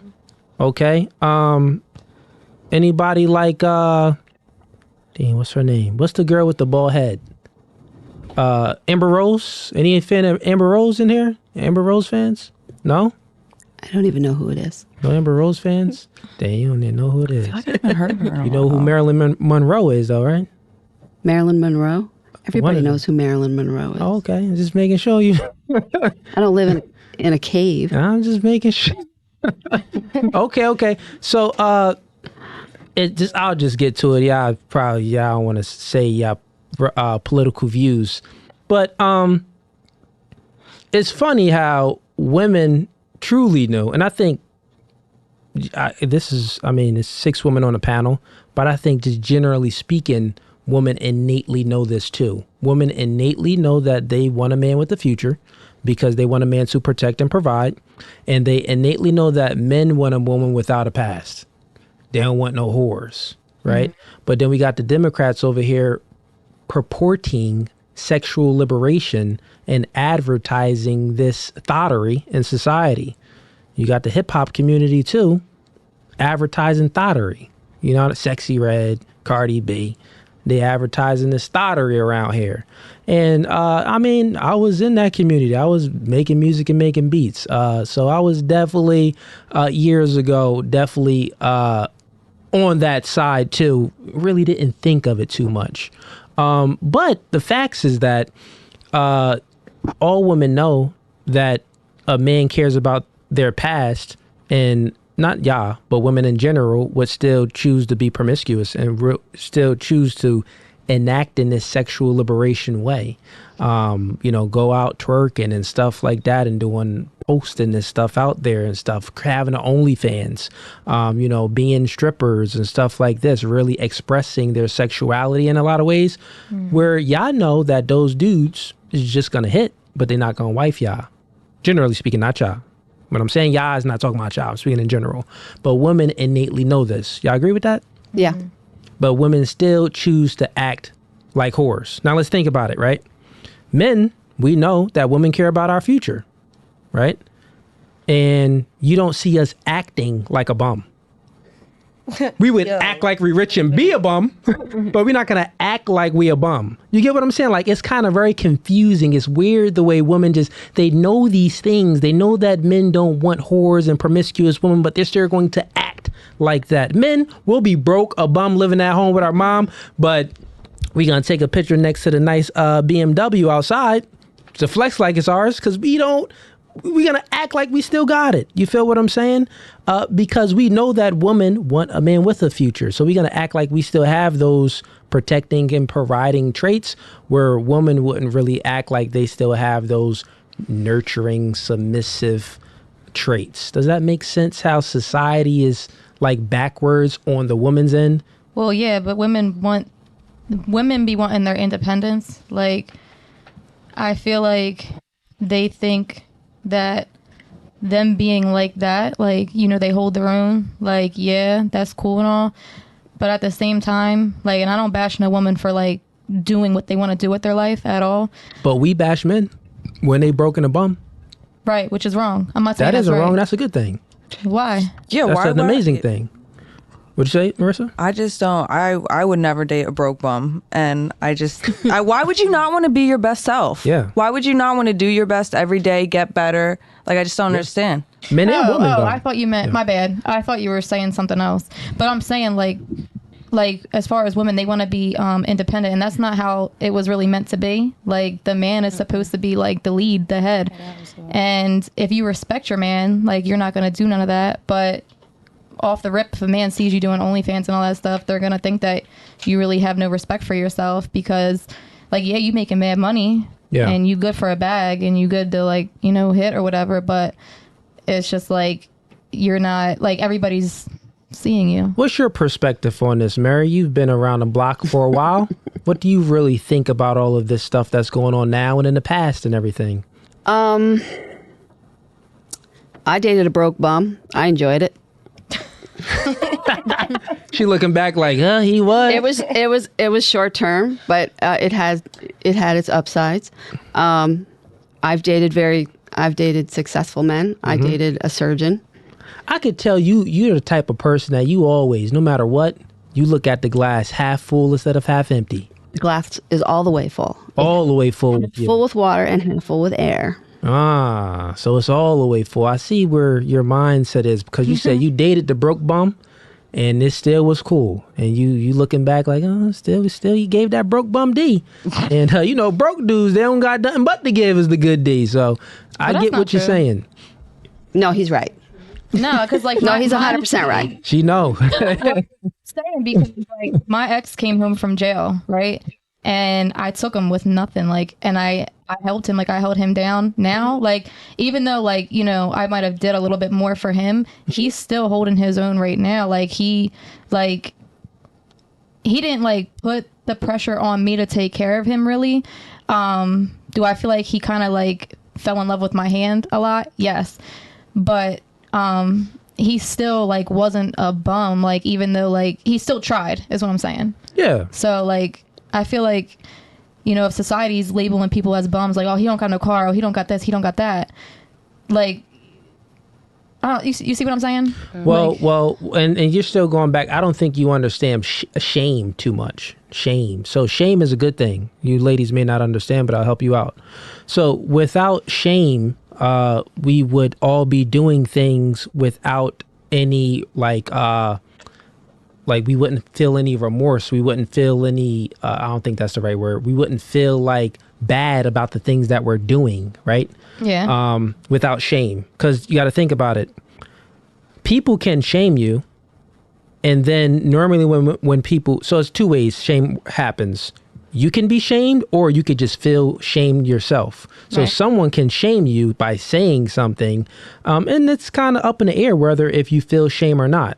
But shame only works when you feel it internally. So let's just take it back in the day, Adam and Eve, right? When they bit the apple, the first thing they felt was shame. Right. They said, oh, we're naked. Let's cover up. They felt shameful, right? For that was the first experience, the first thing they felt. And that's why they put on clothes. So shame isn't necessarily a bad thing. It's a good thing because say if, you know, people was killing, robbing, raping, and doing all of these crazy behaviors, but no one was there to say, hey, that's bad. What you're doing is evil. What you're doing isn't good. It's not good for you or anyone else. Then how would they feel it? They would obviously, if they're enacting that way and they continuously, you got to think about it. When you do something wrong or bad and you feel shame, you tend to not do it again. But if you do something wrong or bad and you don't feel shame, you keep doing it again. Right. Right. So then you got to think about it. The people that don't feel shame, they do something bad, they continue to do it again because they don't feel the shame. Mm-hmm. And then if other people aren't shaming them, they'll continue to keep doing it. Right. It makes sense now. So then when you're doing something bad and you continuously keep doing it, but people are shaming you, is a high probability that you'll feel the shame and then you'll stop doing that. So saying that a man is a broke bum or a woman is a fat, obese whore is a good thing. Because if they're not feeling shame right now, obviously they're enacting that way. It's a sin to be, what is it? When you're eating too much, what's the word? Gluttonous. Gluttony. Mm-hmm. It's a sin to be gluttony. It's a sin to be, God doesn't want you to be a broke bum. God wants you to be the best version of yourself, right. Like Marissa said. So those are all sins, right? So if there isn't any shame being enforced on human beings, we'll be acting crazy.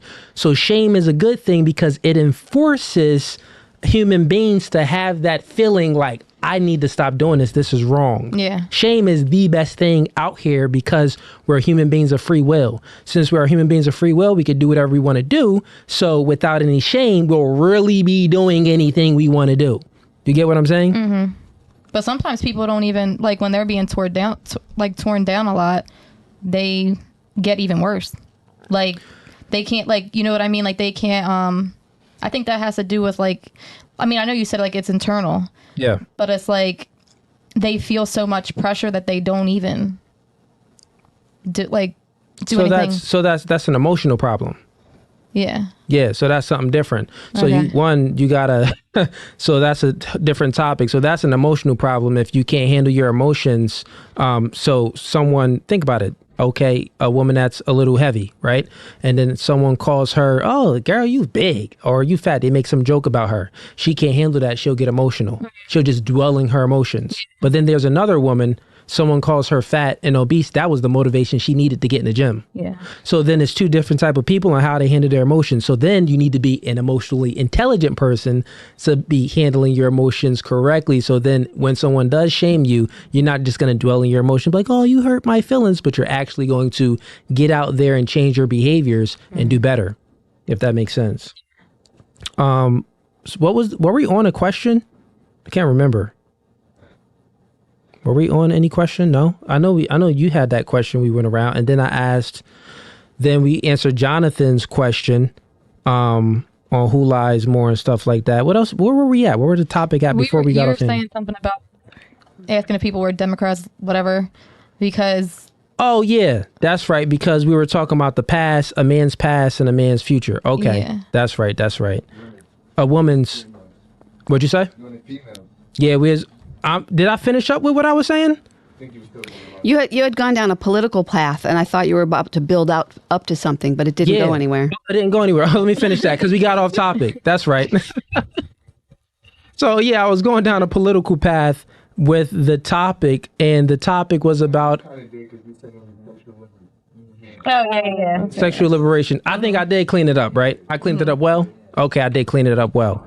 Chat, where we at? Super chats, man. YouTube right now, we litty. I think we got almost 300 people on YouTube right now.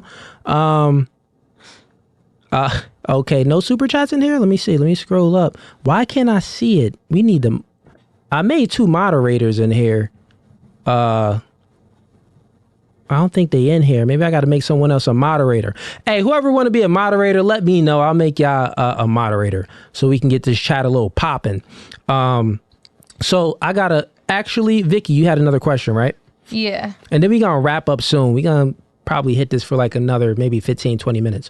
What question you got, Vicky? Okay, so I seen a video earlier, and it was somebody talking about loyalty, and he said that nobody 100% has loyalty, and he was saying that loyalty, like if you look up the definition, it says like it's a strong feeling of support, but it has like other reasonings under there, right? Okay. So like he was basically saying like if you don't agree with somebody 100% of the time, that you're considered not being loyal, because if you're loyal to somebody 100%, you support everything that they do. If it's a strong feeling of support and allegiance or whatever it said.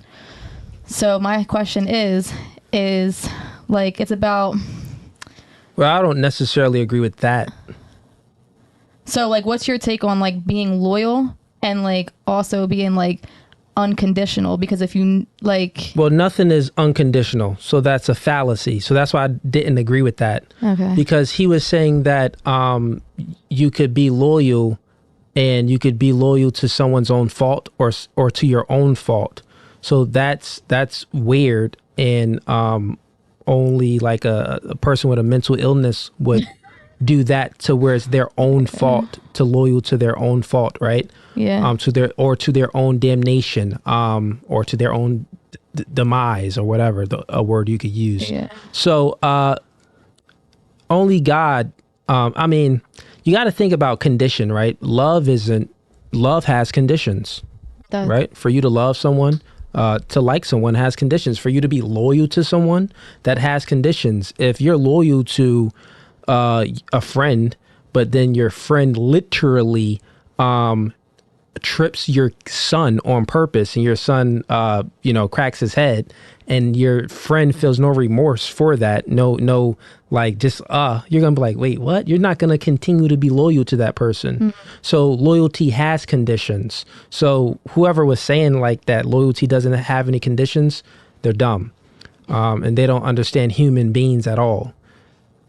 So, okay, well then that's loyalty. Loyalty has conditions. So what's the question then? That was just my question. Like, how do you, like, I guess it wasn't like worded properly, but it's just like, I guess, what would people consider loyalty? Like, cause if somebody lies to you, do you take that as like a disloyalty thing? Like if we're going to say, oh, I'm loyal, what's considered like loyal and what's not then? Because that makes nobody 100% loyal. You get what I'm saying? Yeah. So, well, no, not again. Cause, the whole 100%, you're thinking that it's unconditional. Okay. Yeah. So like, it's kind of like love. Like, well, I 100% love someone. They could, kill my family, but I'll still love them. Like, you got to think about it like it's unconditional. Yeah. Nothing is unconditional. Human beings, we are human beings of condition. Right. We literally only do things. Think about a woman in a relationship, in an abusive relationship, right? Mm-hmm. And she's in that abusive relationship and a dude is beating on her, right? And she's continuing to stay there, right? Well, she doesn't like love the man. She just doesn't love herself.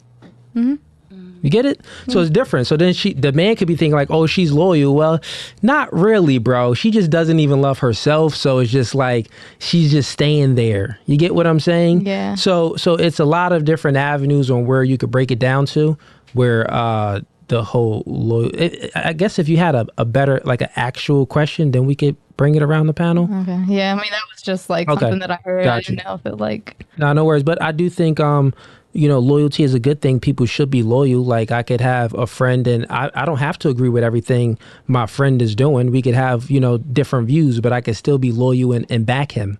You know what I'm saying? But if his views is damaging him or me, or I think that is really very damaging, then I could still be loyal to him and root for him on, but root for him on from a distance. Like, hey, I want you to be good in what you're doing, but maybe I don't want what you're purporting to ever, see the light of day and to do good. But I still want you to do good. You get what I'm saying? I still want you to be a good person and find peace and find, God in a sense. So I could still be loyal to him and want the best for someone, but then it's the opposite way where it's like, okay, if I have a friend and, what he is doing is truly evil or bad, or it's damaging to himself or someone else and he continues to do it, I won't be loyal anymore because I'm being loyal to his own fault. Then I'm not really a friend. Actually, I would say I'm being more loyal because it's like, what you're doing is hurting yourself. Alcoholic. Well, if you don't stop drinking, bro, I can't hang out with you. That friend may think that I'm not loyal, but actually I am loyal to him because I don't want you to keep drinking. So it's a condition here with my friendship. Okay. So I think truthfully, if I'm thinking about it more, because this is just now that I'm thinking about it, I think that the person that is more loyal and getting to more of the 100% loyalty, I think that person has a lot of conditions on his loyalty or on her loyalty, right?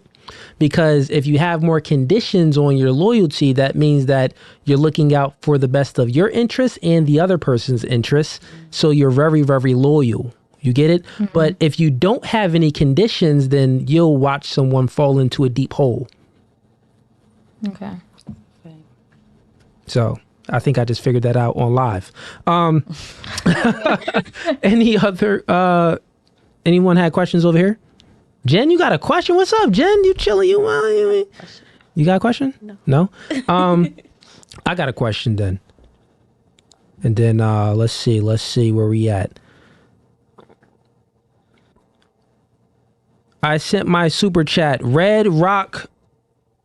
Okay, I got you. You sent your super chat. Let me see. Why can't I see the... Let me see. I'm logged in. Bros. I'm new to YouTube, bro. I just started a couple months ago. Bear with me. I seen the other super chat, but now I'm not seeing this super chat. Oh, okay. Okay, here we go. Now I'm seeing them. Got it. So I see your super chat, William Ray, but I don't see Red Rock super chat. Mike, you see it over there? If you on that screen, you don't see any, the chat should be up over there. Yeah, but he just said he sent it. Okay, hold up. Okay, chat filters all messages. That's what I think I need to see. There we go. Okay. Here we go. All right, so let me do William Ray super chat. He sent them $5. Shout out to you. Ask the girls who ended their last relationship, and can they name one thing they did wrong and one thing the partner did wrong? Okay, fair enough. So who ended their last relationship? Oh, Vicky, you ended your last relationship? And who else, though, on the panel? Bro, they all ended their last relationship. I didn't. Oh, he broke with you? Dang. He didn't even break up with me. He just ghosted me. God dang. Ghosting is So, starting with you, Vicky. Actually, you said you? Let's start with Jen to get Jen involved a little bit. Jen, so William Ray question. name one thing he did wrong in a relationship and one thing you did wrong in a relationship. And turn your mic this. Yeah, there you go.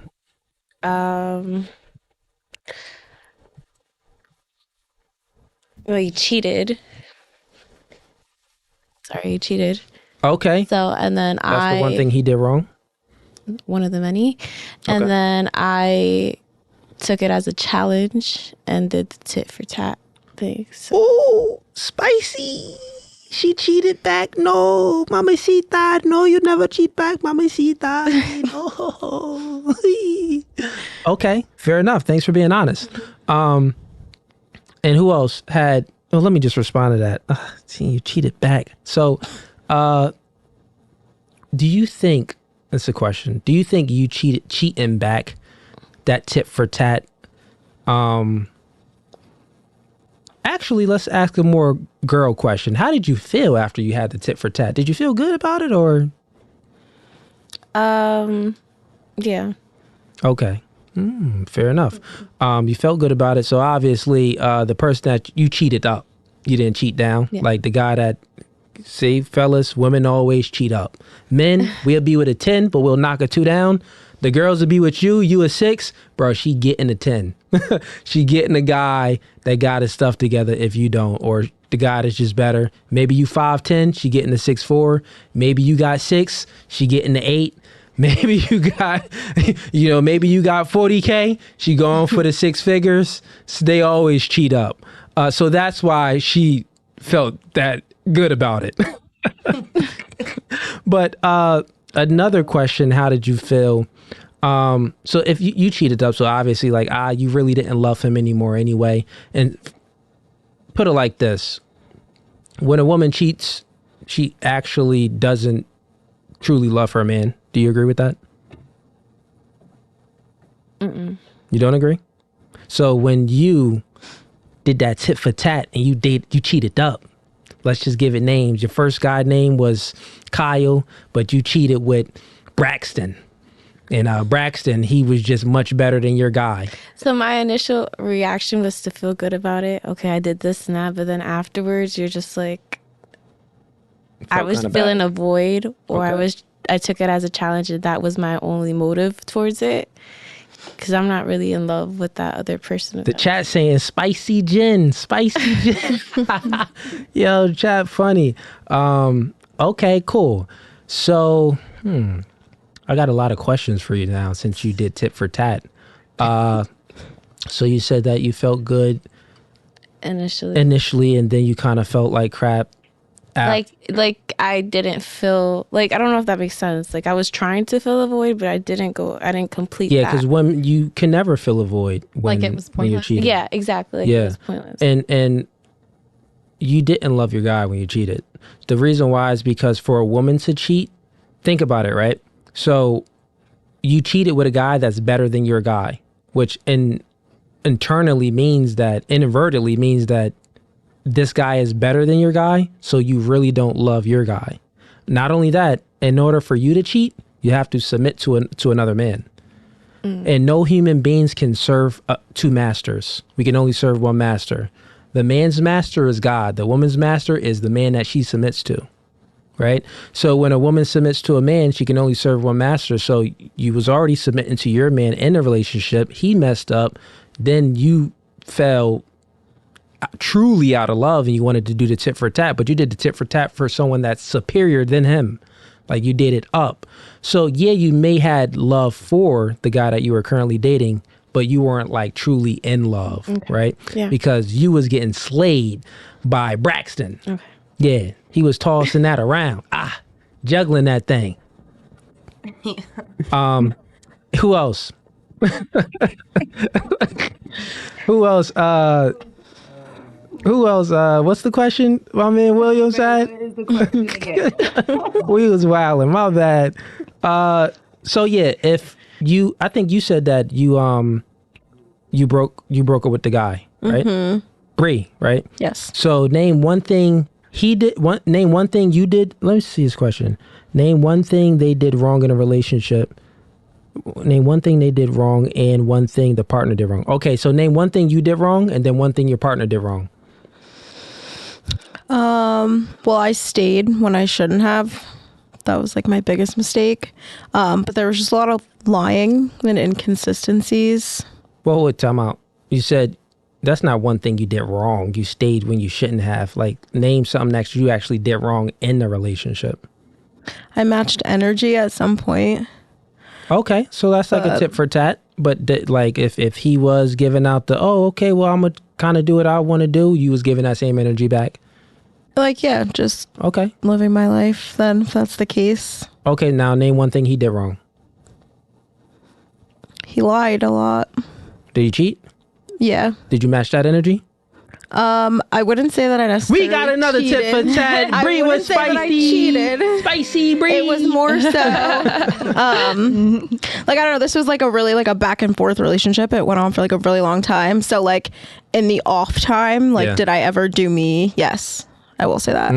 That off season. In the off season, I did get my lick back, I guess. She was in a, like, you take one of them breaks in the off season. She was like, I'm gonna go chill with, you know what I mean, my boy Kendu over here. Yeah. Okay. And so, same question. Doing a tit for tat, right? How did you feel? Short term and long term. Did you feel good like her short term satisfaction, and then like terrible long term? In the moment, yeah, I think it was satisfying. But I mean, as time went on, I wouldn't necessarily say that. I don't think I feel bad about it. Like, even now. Maybe back then at some point I did briefly, but I don't. Okay, I'll help you feel bad about it now, because this will help you out. So here's where a little bit of shame is going to go, but I'm not going to direct it fully at you. I'm going to speak in general, right? So when a woman plays tit for tat, she lowers. When a man cheats, right? In order for him to get a girl, he has to be valuable to some degree. He has to do something right to get the girl that he's cheating with, right? So when a man cheats, he had to do something right, because women just don't sleep with anybody, right? When a woman cheats, she did everything wrong. Everything wrong. Because a woman's value is tied to her sexuality. A man's value isn't tied to his sexuality at all. A man's value is tied to the value he brings to the world. You know, his protecting and providing, his ability to create, right? That's where the man's value is tied to. So you did everything wrong. When a woman plays tit for tat, she does everything wrong, is because even though you felt good, women tend to make permanent decisions off of temporary feelings, right?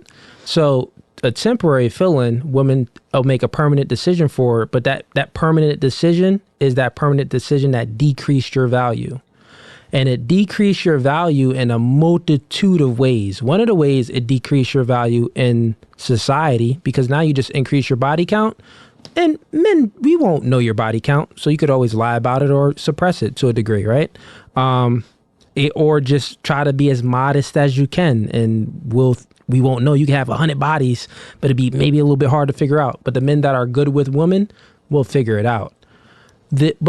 So that's the societal part. But the internal part is that when a woman has sex with multiple men, and especially when it comes to cheating and she's playing tit for tat, but any type of, sexual intercourse with a man, she decreases her value to herself.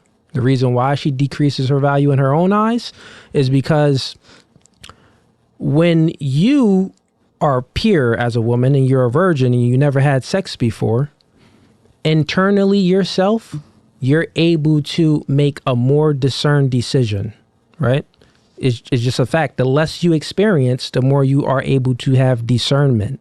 That's just what it is. Because it's discipline. For a man too. For a man, the more discipline we have, we're able to make a discerned decision. But it's different when it comes to dating. For men, since we have so much testosterone, we need to have experience in the dating market to be able to wean out the whores, to be able to wean out the gold diggers, to be able to, weave through all of these type of girls so we could then choose the right one. because without God and religion around, everyone is just promiscuous. So a man has to gain experience. But for a woman, she doesn't actually have to gain experience. So when a woman is cheating or just having, you know, having sex with multiple guys, increasing that body count, it's harder for her to make a discerned decision because you compare and contrast. You had your first guy, his name was Michael, and then you had Kevin. Kevin was the guy that you cheated on, and you cheated up, right? Like Kevin was better than Michael, right? In my opinion, yes. They all do. I know. Women always cheat up. So think about it, right? So think about where Jada Pinkett Smith is. Jada Pinkett Smith, right? She's still talking about Tupac, and he's dead. You get what I'm saying? The reason why she's still talking about Tupac is because she was alpha widowed. Let me break it down to y'all.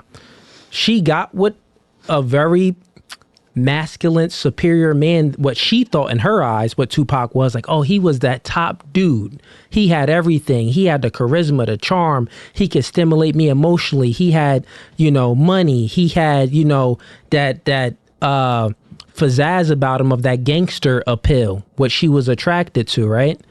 And then she got a taste of that, which was to her was caviar, which was Tupac was. But then she got with Will Smith, and Will Smith is like the opposite of Tupac, we know. You get what I'm saying? And she's alpha widow because she messed with a guy that in her eyes was hair, but she settled with a guy in her eyes that is hair, which is Will Smith, right? So she's still harping on Tupac's death. Oh, he was my love. Y'all see the stuff on social media she's been putting out, like the crazy stuff she's been saying, like, yeah, he was gonna marry me, propose to me when he was locked up. She's still harping on those past events, right? Which means, now let's connect the dots, which means that she has a current marriage, Will Smith, and she's still harping on a guy that was better than Will Smith, which means that she can't even show genuine true love to Will Smith because she was alpha widow. She got the big dog. So what I'm saying is women tend to mess up themselves when they have multiple sexual options because all it takes is one big dog, right? Think about it, ladies. The guys you mess with, just an example. You messing with a guy, he makes $40,000 a year. He got 5 inches. He drives a nice car. He charismatic to a degree. He says some jokes, but sometimes he's a little corny. But he makes the cut. He's fairly attractive. He's 5'10". Things is cool, right? And you like him. But then you meet Tyrone. Tyrone is 6'4". Tyrone makes $300,000 a year. Tyrone is packing a 10. You feel what I'm saying? And you get a taste of Tyrone. It's going to be very hard for you to date down and accept a guy and truly, genuinely love a guy that's less than Tyrone. Make sense? Like, you could get with a dude and you may have like for him and build up some emotions with, you know, Byron, but you'll still be thinking about, dang, Tyrone, how Jada is thinking about Tupac and she with Will. So that's the part where it hurts women, right? Because that's where you, like I'm saying, that's the part where you decrease your value to yourself. Not only that, when you sleep with a multiple men, scientific facts that I think semen stays in a woman for how long? I know y'all know this. Vic, you look like you Google stuff. I have no clue. I think the semen stays in a woman for 6 months or something like that. It stays in them for a long time. And the other scientific fact is that women have oxytocin. The more men they sleep with, they pair bond with men. So when women sleep with men, they tend to they get more emotionally attached. Mm-hmm. So the more men you sleep with, the less likely you'll be able to be emotionally attached. Men, it's not like that. We can knock them all down.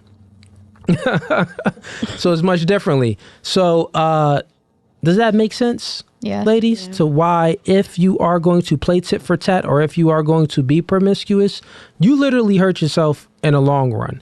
And the thing is that for men, it just doesn't work that same way. To an extent, when he does have a whole lot of sexual options, it can hurt him to a degree. His body count will have to be like 500 for him to experience a little degree to what the woman experienced, which is 5 bodies. But yeah, I'll lay my plan there. Who else had a dude for William's question? That you was in a relationship, but you broke up with the dude. I think it was you, Portia, right?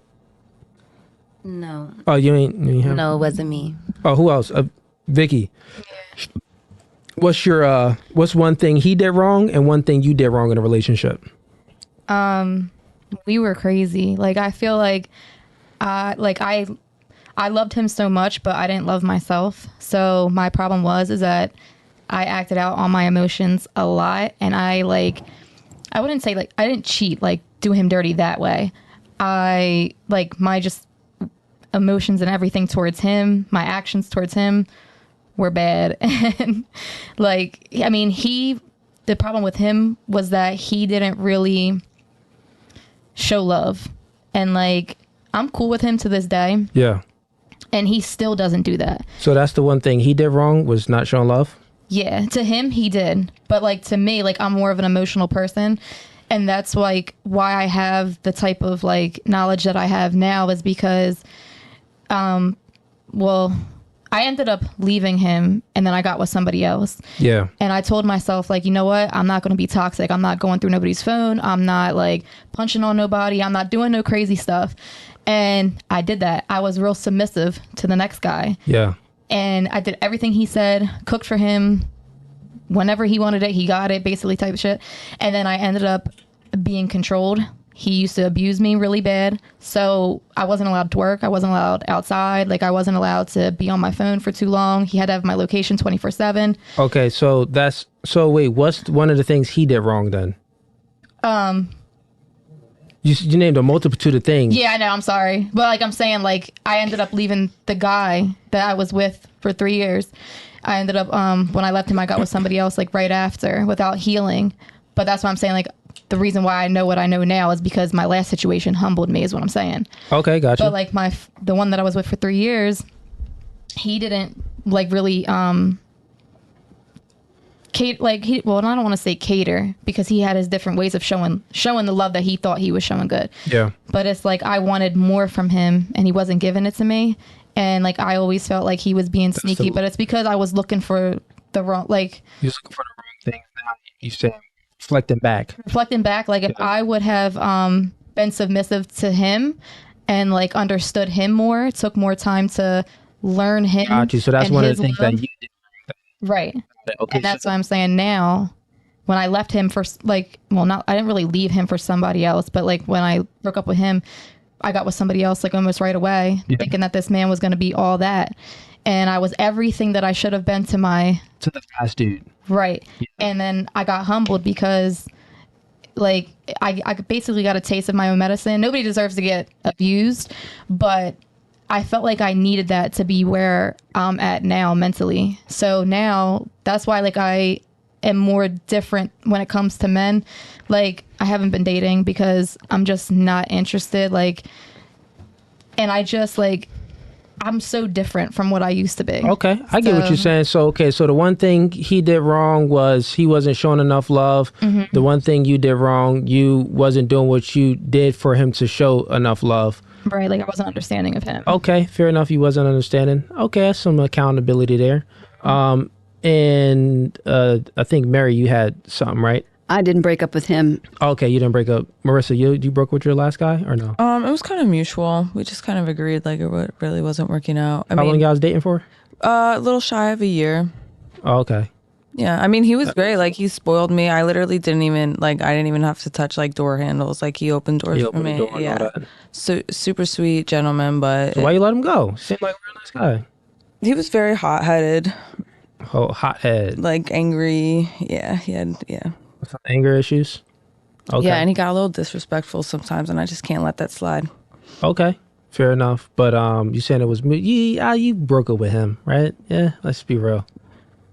Yeah, we agreed to it. Yeah, but you initiated it, right?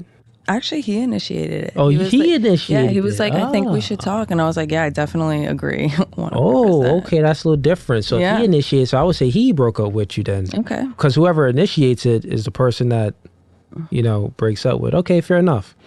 All All right, so let's get the crowd involved a little bit more. Let's hype up the energy because it's seeming like a class session right now where we just, talking and da. So let's get to a fun question real quick. Actually, let's go to the chat. Chat, y'all got any questions in here on YouTube? What's up? Send in a super chat. I'll answer your question. And I think the one dude that said he sent to the Red Rock, no super chat came in. I'll check again real quick. Let's see here. Put it to all. Finn. Oh, okay, now here we go. Now I see more super chats. I was in the wrong section. Red Rock, I do see your question. And I also see a few other people sent in some money too. So shout out to y'all. So Red Rock sent in $5. So he says, a confident woman, I wouldn't say a hoe, right away, but that would pull a red flag that she kind of loose. Because she's confident. I feel what you're saying, but that's you pretty much admitting. Yeah, you maybe won't say she a hoe right away, but you'll be like, yeah, she may be still in them streets. And then also we got Pareto principle. Would the ladies be supportive if their son wanted to marry a single mother? Good question. Let's go around a panel with that 100%. one. Starting with Marissa. Would you be supportive if your son wanted to marry a single mother? Now,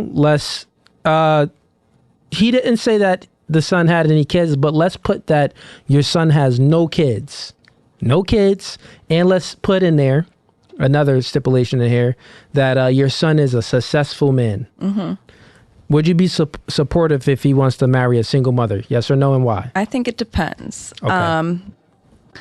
I am a single mom, but my daughter's father is involved in her life. Yeah. So when I'm dating, I'm not looking for somebody to take care of my kid.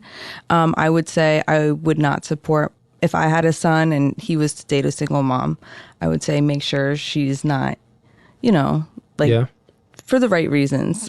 Make sure she has a good head on her shoulders. The kid's dad is involved in their life, certain circumstances. So you would give him some advice? Yeah, certain circumstances for sure. So would you prefer him to date a single mom or a woman without any kids? Whoever makes him happy. Whoever makes him happy. But you would still give some advice, hey, here's the red flags to look out for. Yeah, absolutely. Now, let's say if the single woman makes him happy and the single mother makes them happy. They make them equally happy. Okay. Which would you advise? And everything's equal about these women. Now, which would you advise your son to marry? I'm going to say, probably, honestly. Speak honestly. Oh my God. Son. You got a kid, right? I know. I do. Yeah. You got a son? No, I have a daughter. I Okay. have a daughter. Yeah.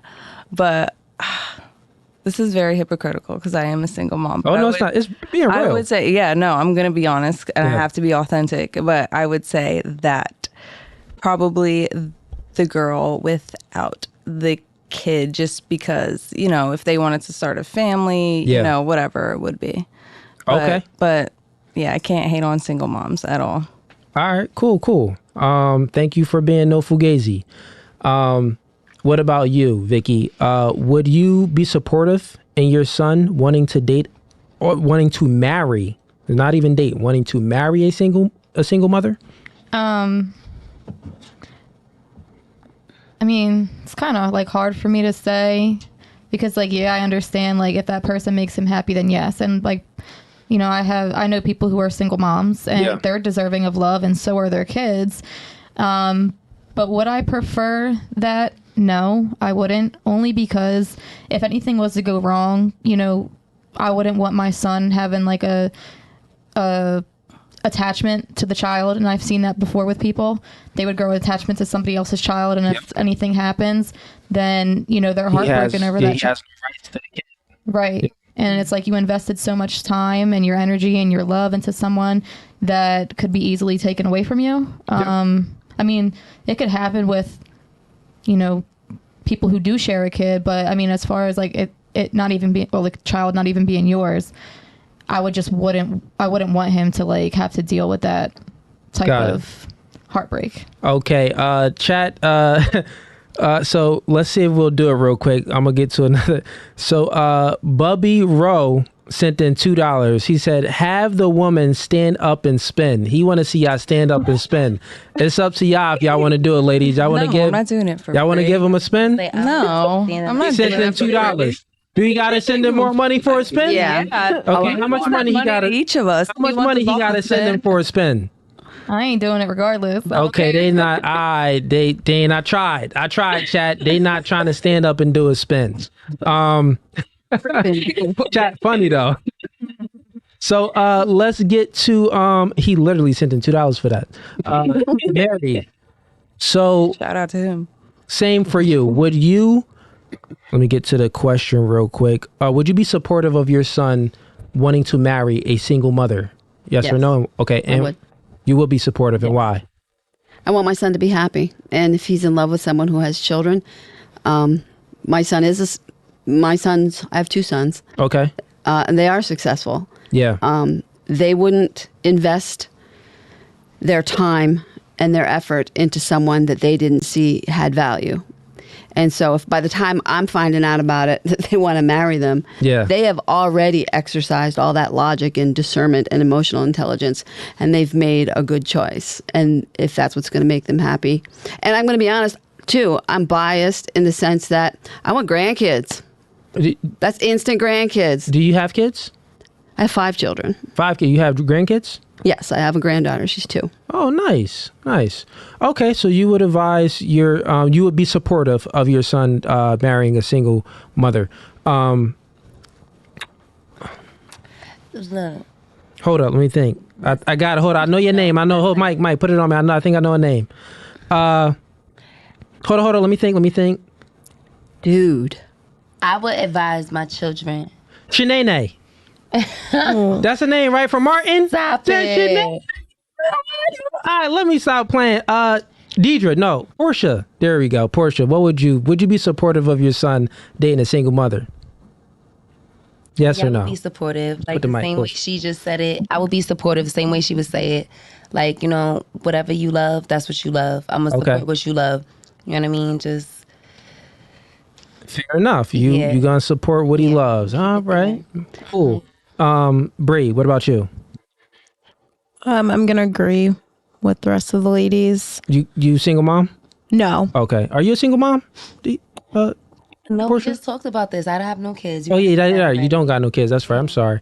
And Jen, do you have any kids? Yeah. How many kids you got? Would you be supportive of your son dating a single mother? Marrying a single mother? Yes, but you asked also if I would prefer. Yeah. Which would you prefer? Would you prefer him to date a woman without any kids? To hold off on having kids as long as you can, to be honest. Or, you know, it just depends on the age, honestly, if that makes sense. Just to push off as much. Okay, but just live your life. Like, that's what I would. What about if he has 2 women? The one they love him the same. They treat him good. He treats them good. The one has no kids, and the one has kids. Which one would you be more supportive? I mean, aside from the fact that he might love whichever that one he loves more, I guess. He love them the same. Okay, so the one without the kids, because hold off on the kids. Hold off on the kids. Okay, fair enough. Good question. I would say, if you don't have any kids, you should not be dating no single mother. And if you do have a kid and your value is high enough where you could dictate a lot of terms in a relationship, still try to get a girl that doesn't have any kids. It's just gonna be a more easier, simpler life. And it may sound contradictory because I date a woman and I've dated a woman that has kids. And hey, we all do it. But at the end of the day, I have a kid. So if you have a kid, it's much different. There's a few reasons why it goes 2 ways, man, because he asked this question, right? So realistically, if your value is high enough and you can dictate a lot of terms in a relationship, don't date any single moms. You get a woman without any kids. If you have a kid and your value is high enough to still dictate terms in a relationship, still don't get a woman with kids because it's going to be a headache, right? Because, okay, like the woman said on the panel, if you fall in love with Lil Ray Ray and then she breaks up with you, then now you can't even, and you raise Lil Ray Ray, now you can't even see Lil Ray Ray. And then a multitude of other things that if you're in a relationship with a single mother, normally, if your value isn't high enough and she doesn't admire you and look to you for, guidance and stuff like that, she's not going to let you discipline her kids. She's going to be like, oh, no, hit my babies. Those my babies. Normally, in most situations. So you want to make sure your value is high enough so you could dictate certain terms in a relationship where if you are going to date a single mother and you don't have any kids, it'll go smooth, but I don't recommend doing it. Don't do it at all. If you do have a kid, it may be here's where it would be okay to date a mother that has a kid, because to date a woman that has a kid, because then it's like, okay, she has a kid already, so she knows how to give love to kids. She already knows how to nurture already. So there's pros on that side. If you're a man and you have a kid, dating a woman that has a kid too, it'll be some pros there. And you know what I mean? So it's going to be a lot of pros with the kids can have a kid, another kid to play with. It's a multitude of things you'll see if you are that man that has a kid and you're going to choose to date a woman that has another kid. But yeah, man, just stay away from single moms, especially if you don't have any kids. So we got a few more questions in the chat and then we're going to wrap it up. So let's see here. So we answered that question. What else we got? Let's see, chat. Okay, William Ray said, describe the qualities of your ideal guy and the qualities that guy is looking for in a woman. Do you believe you fit the qualities he is looking for? Oh, that's a good question. Real good question, William Ray. And thanks for that $5 super chat. I appreciate that. Let's go with Jen. So it's a long question, but first we'll describe the qualities of your ideal guy. Someone that's empathetic, down to earth. I don't know. I meet a lot of people who are like soulless, if that makes sense. They're just, you need to be like what is it? Below the surface type of person. That makes sense. Deep. Okay. Understanding. So those are the qualities. Let's go with more like tangible qualities. So those is like you want him to be understanding and like you want deep. Materialistic thing. I don't really care for like. Well, you do care for materialistics. All women do. Let's go with you. You do, Jen. Okay, you gonna date a bum? No, so of course you gotta have some type of material. Yeah, there we go. So let's do this. Describe your ideal guy. Let's go with height, income, and race. Height? Yeah. Yo, I really don't have like a specific physical type. Like I've dated people who are like How tall are you? 5'1". Oh, dang, everybody taller than you. Yeah. And just come speak a little closer in the mic. You're fine. Okay, so no you got to have some type of height preference. So you said, but you dated the guy that was 5'2", but that relationship didn't last. Sure, it had something to do with maybe he had small man syndrome or something. Trying to be big and boasting around. So no. You do have a height. What's your ideal guy? The question is not about the guys that you dated, but like your ideal man, like the guy that you want to date. There's really no. Okay, so I guess. Go 5'11". If you're Mike. give a height.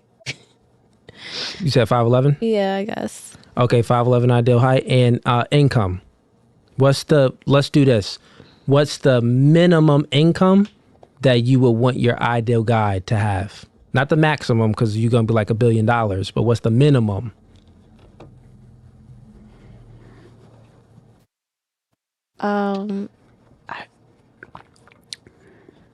Maybe 70K yearly. I don't know. I really don't know. Okay, 70K. No, that's fair enough. Cool. And then race. I don't have a specific race. You date Asians? I'm attracted to Asians. You date Pakistanians? I have not. You attracted to them?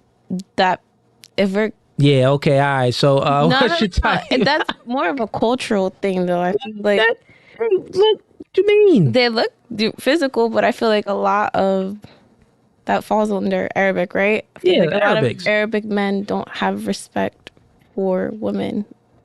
Okay, why do you Be think very, Arabic men don't have respect for women? It's like a cultural thing. Like, doesn't that go back into their culture and how they treat women back over there? Am I wrong? No, I think they have the utmost respect for women. They just like me. They will prefer, like, I have a daughter, so they don't want their daughter to be, sexualizing herself. And so think about this, right? They have the utmost respect. So they believe in so like the hijabs and stuff, right? So they understand male nature. So they understand that men are going to, if women objectify themselves, men are going to objectify them even more. Like, for example, if you walk to Walmart, if you go to Walmart and you dressing in a little skimpy skirt, you're going to get a lot of men that approach you. But if you dress in like some baggy sweatpants, a big old shirt, you could still gonna get some men approach you, but it's gonna be less men that approach you, right? So since they are aware of that, their culture is like, let's put a curtain over our women so it could lessen that bad attention that they're going to garner from men. So that's protecting the woman from themselves. So I would say any man that's protecting a woman, their daughter, their mother, their sister, their cousin, their auntie, their wife, I would say that's a good thing. So even though it may not be the woman may not think that it's good because women want to be, I want to do whatever I want. Cool, you can still do whatever you want. But over there, it's like, we're going to protect you. But how much of a voice do they have over there? They got a voice. Okay, you're enlightening me. Yeah, I mean, they have now the culture in certain areas. I don't know. I think I said Pakistan. I don't know too much about Pakistan. But my friends are, what the freak are they? They Indians, but they Punjabi. They Punjabi. So I think those women still wear the hijabs and stuff like that over there. I believe they have some rights over there. But you got to think about it. So you got twist the word to rights. Rights is like, okay, over here you have the right to sexualize yourself, which then sexualizing yourself is going to be getting you, it's a higher probability for you to be raped. It's a higher probability for you to never experience true, genuine love from a male. Because you'll only garner the attention of the sexual attention, not genuine attention. So is that's your right over here? The right over there is that, well, we know we're going to protect you from all of that stuff, and you wear a drape over yourself. Put on the hijab. So you got to look at the word of right. Like, is certain rights good or certain rights bad? So it's subjective in a sense, if that makes sense. But it's more of a cultural thing with that, not a physical, because I think Arabic men are beautiful as well. Okay, so you do think they're beautiful. All right, fair enough. Okay, so you don't have a type as far as men. Cool. So then the next question is, describe the qualities in a guy and the qualities that the guy is looking for in a woman. Okay, so your ideal man, what do you think that he's looking for in a woman? So that guy that's 5'10", that makes $70,000 a year, that's your look preference, and he makes you feel good and stuff like that. What do you think he's looking for? Probably like a healed person, a stable person, whether it's they can hold their own financially wise or even emotionally wise. And do I feel like I have those qualities? Probably not yet. I feel like there's a lot of work I have to do on myself. Okay, fair enough. But I have good qualities, but it's just I just need to work on myself. Be confident, girl. You can talk about it. That's what I just said. I have good qualities, but it's a lot of healing that has to be done within myself to be more emotionally stable. Okay, Fair enough. I have a question. Sure. Is that question asking our opinion on what the man is looking for, or are they asking what do you bring to the table? So this is what you're looking for in a guy. What do you bring to the table today? It's not asking that. It's asking your opinion on what you think the guy wants in you. This your perfect ideal guy. Our ideal Ideal guy. guy. Yep. So Bree, same question. Describe your ideal guy, and then describe your ideal guy. Height, race, income. Well, I mean, unless I'm looking to like marry someone, I don't necessarily care about their income as long as they can support like their own lifestyle. Yeah. Height, I'm not really like a height girl. I don't really. Okay, so I'm not as you one of said, those. income, and they have enough to support their income. We need how old did you say you were, Bree? 26. 26. So we need some tangible stuff. So how much you want your ideal man to make? 50K, 70K, like Jen said, 100K, 200K. Ideal man. What's the minimum? I mean, I don't know. Just give a figure. I guess anything over like 50 is probably average. Okay. Yeah. Okay, but it's your ideal man. You want your ideal man to be average? Right, but I'm not like looking in his pockets unless I'm looking to like marry someone. But yeah, that and would then be we're your, gonna like share finances maybe and things like that. So yeah, that's the but question. I want you ladies to think of like pretty much like your dream guy. Let's say that. yeah, I don't know. You don't know? No. You don't know what your dream guy would make? I don't necessarily, I guess, sit there and think about this maybe. Okay. So that's not like my focus. So maybe that's why I don't have that all figured out, I guess. Fair enough. So 50K, let's do that since you said that. And income. Height. I guess anything over like 5'9" or so. Okay. And then a race, I don't discriminate. You date a white guy? I would. Have you dated a white guy? I have, yes. You date a Chinese guy? No, not yet. You attracted to the dudes in the karate movies? Not just in the karate movies, but have I found an Asian guy attractive? Yes. Was that Asian guy mixed? Tiger Woods? No. Oh. Okay.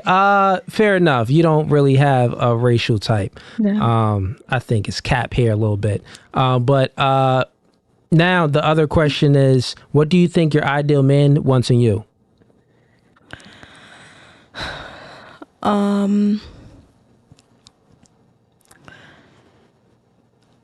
I guess it would be the same things that I would look for in a partner. So someone who's stable, whether that be emotionally, financially, I don't know, someone who knows what they want, basically. Okay. Yeah. And the next question is, do you believe you're that person? I think I could be for my person. Okay. Yeah. All right. Yeah, I mean, your person was 50K, 5'9". All right, well, fair enough. I said anything over 50K. I didn't necessarily say like right at 50K, like that's all you have to make. I'm just saying like now for a 26-year-old, that's probably like standard. I don't know. I mean, I'm still like working on my career and stuff. You know what I mean? So I don't expect anybody to bring anything to the table that I'm not bringing. Okay. So more than 50K. Fair enough. That's good. And Portia, you could just move the mic closer to you. What about you? We're going to make this more concise. Just describe your ideal guy, and then what do you think that man looks for in you? Come back to me with that, because I'm listening to the question and I'm still... Can we come back around, please? Sure, we come back around, so I got you. you. Let's go to Mary. What's your ideal man, Mary? My ideal man. He's going to be 6 feet taller or taller. Ooh. He's going to look like a Viking, and he's going to be able to throw me over his shoulder like a Viking. Ooh. She's spicy. The tool needs to work. The sex needs to be good. No Viagra. No Viagra. Ooh. So you want a young gunner. You want a young shooter. A snapper chatter. Well, I've had young. A super soaker. My last boyfriend that ghosted me was 42, and let's just say he did not always rise to the occasion. I want a guy who's financially successful because I work very hard and I make very good money. Yeah. I'm highly educated. There's a lot of things I can do, but there are things that specifically that I want to do. Yep. I want to study and make plant medicine, and I want somebody to support me so that I can do it. Weed? If it's a plant, I want to make medicine from it. You got the dreads, you talking plant medicine, you trying to get that marijuana, huh? I'm not discriminating. I grow all herbs and I make medicine from all plants. I'm I'm working on credentials for clinical herbology. Fair enough. All right, so over 6 foot. And then what was the financials? Like, what's the figure? Minimum. I don't know, 100 grand, 200 grand, up. Okay, 100 plus. Well, that's more to support him in whatever lifestyle he's accustomed to. I live very simply. My expenses are very low. Got it. I'm not a materialistic person. I don't like shopping. I like to be outside. I like to be in the dirt. So it won't take much to support me. Yeah. What was the other thing? The other thing is race. Oh, I'll date. If it's the right guy and I'm attracted to him and all of that, yeah. Okay. And then the next question is, what do you think that man is looking for in a woman? And you? What do you think he's looking for in you? That ideal man. My ideal man who looks like a Viking, who's 6 feet tall, who makes the money. Yeah, he wants sex. He wants an attractive woman, and he wants regular sex. Okay. He wants a woman that makes him look good when he's out in public. He wants a woman that he's going to be proud to take to meet his family, to his employer. Mm-hmm. And do you think that's you? Hell yeah. Oh, all right, Mary. Fair enough. Vicky, describe your ideal man. Height, race, income. All right. Well, first and foremost, I feel like it's important for him to have a relationship with God. And I know like people don't always agree with that. But as for me, like, I feel like if you have a relationship with God, you're more secure in yourself. You're not as lost. And I think that's very important. And then you understand what a relationship is really supposed to be, what a partnership is really supposed to be. So that is my first and foremost thing. I like men who are like between 5'8" and 6 foot. I like them tall. Hispanic is my preference. And income. Income, I want to say, like, I don't need somebody who's like super duper rich. I want somebody who is like able to live comfortably. Yeah. Like, I don't mind being taken care of. Of course, I'll bring my, whatever to the table. But I want to live comfortably, and we don't have to live lavishly, but I would like to travel. Okay. So that's where I would be at. I don't know. I was waiting for a figure. Oh, I don't know. I guess like living comfortably would be like 100K or 200K, 50K. I guess it depends on like cost of living and stuff. Like, I mean, give a figure. It's okay. All right. Like at my lowest, I guess like, I don't know, 70,000. I don't know. Okay. No, that's cool. Now the other question is, what do you think that ideal man wants in you? I would think it would be, well, I don't know. It depends on how he thinks. And like, if he has a relationship with God, then he's going to want me to have one. Morals, like, let me think. Like being submissive, like being able to have that type of respect for him. Okay. I think somebody would prefer their woman to be a working woman, not just like being a lazy person or just like, living off of them or whatever. So somebody who's loving, understanding, caring, like all them stuff as far as emotional. Now, do you think that's you? Yeah, I do think it's me. I do. Fair enough. Yeah. And Marissa, ideal man. Ideal man. Height, race, income. Height, tall. I'm gonna say 6 foot or over for sure. or 5. I'll go with 5'11". 6 foot. Okay, fair. Okay, right. Race really doesn't matter to me at all. And You'll date a North Korean. if he meets the qualifications. North Korea, Kim Jong? No, Kim Jong. I don't know. Yeah. So you don't discriminate, is what you're saying. Yeah, no, as long as you're attracted to him, as long race as doesn't matter. Yeah. All right, yeah, cool. Exactly. Fair enough. And so height over 6 foot, race, Yes. okay with anything, and then income. Income. I'm gonna say like you have to be successful for sure. I can't put a number on it because from personal experience, I've dated somebody that made really good money. Yep. But they didn't they weren't smart with it. Like they would blow it. You know what I mean? And so as long as you're successful and you're smart with your money, like definitely. Okay. But I can't really put like an exact Fair enough. number on And what do you think that ideal man wants in you? I definitely think that in me he would want somebody who, makes them feel home. Somebody who, I'm going to bounce off of what Mary said. Somebody makes them look good. Somebody that they can be proud of. Okay. Yeah. Somebody to, take care of things at home. Okay. Take care of things at home. Be submissive then. Yeah. Taking care of things. Submissive, feminine. Yeah. And are you that? I know I'm that. Oh. Yeah, I don't think I know. She knows she's that. Okay. William Ray, thank you for sending in all the bread with all these super chats because he got a whole lot of questions, but we about to end this podcast because I'm tired and the girls is tired too. Because we already been rocking out, bro. It's probably about to be going on 3 hours, almost going on 3 hours. So we about to wrap this up. But I see your question and I'm going to screenshot it, literally screenshot it right now. And William Ray, I appreciate your support. I'm going to ask your question on the next podcast. Live podcast is going to be Thursday. So you'll be the first question. That'll be the first question I'll ask. We'll end it. And also, Bobby Rowe, you funny, bro. I see your question as well. Thanks for the $5 super chat. Same with you, bro. I'm going to ask your question right after William Ray question on Thursday when we go live again. Appreciate the super chat, man, and all the support.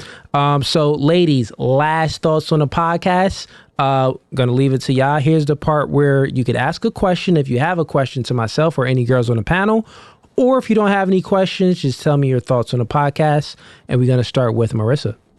I don't have any questions. Podcast was good, just like last time. Hey, fun. That's dope. Appreciate you for coming. Would you come back? Thank you for having me. Yeah. Bet. I'll have you back. Vicky, any questions? I don't have any questions. I just think it's fun. I like seeing where other people's mindsets are. Yeah. How their brains work and stuff like that. And getting both male and female perspectives. Because even though they're females, they might think differently than I do. Yeah, true. That is facts. And would you come back on the podcast? Yes. Word. I'll have you back. Mary. Hi. How'd you like the podcast, or do you have any questions? No, I don't have any questions. Okay. It was fun. It was interesting. I don't know what I just showed up. I didn't even Google you. I never watched. So you just showed up. I had no idea what this was going to be like. Wow. Okay. And it was interesting and it was fun. And I think some of the questions were silly, but I also think some of the questions were really good. Okay. And I think anytime that you can promote and foster civil discourse on topics that impact our community, it's not a bad thing. Word. I agree. Free speech. It's a good thing. Yeah. Would you come back? 100%, sure. I'll be glad to have you on, Mary. Over here, Deidre, Portia, I'm joking with you. Yeah, no. You could just move the mic a little closer to you? Yeah. No, Any the podcast questions? was fun. No questions at all. I feel like I would want to say more and stuff, but it was nice to like just listen. It was your first time? Yeah, it was my first time as well. So it was nice just to get different views and seeing everything that's going on. Have you been on a podcast before? This is my first time being on a podcast, so Got it. All right. Well, would you come back? I definitely would. I'll have you back. Bree, how'd you like it? I had fun. Nice. Got any questions? No, Cool. Yeah, fun. Would you come back? definitely. Got it. Well, I'll definitely have you back. Jen, any questions? No, No questions. How'd you like the podcast? I liked it. I'm just an overthinker, and then afterwards, I'm like, I should have said this. Yeah, you'll watch it back. This one was live anyway, so even when you go home, you could like watch it like immediately right after. But okay, would you come back? Yeah. I'll definitely have you back.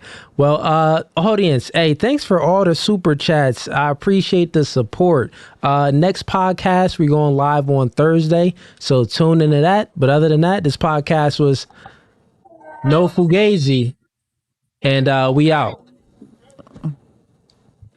You good, Mike? Yeah, my. I don't. I was like, my.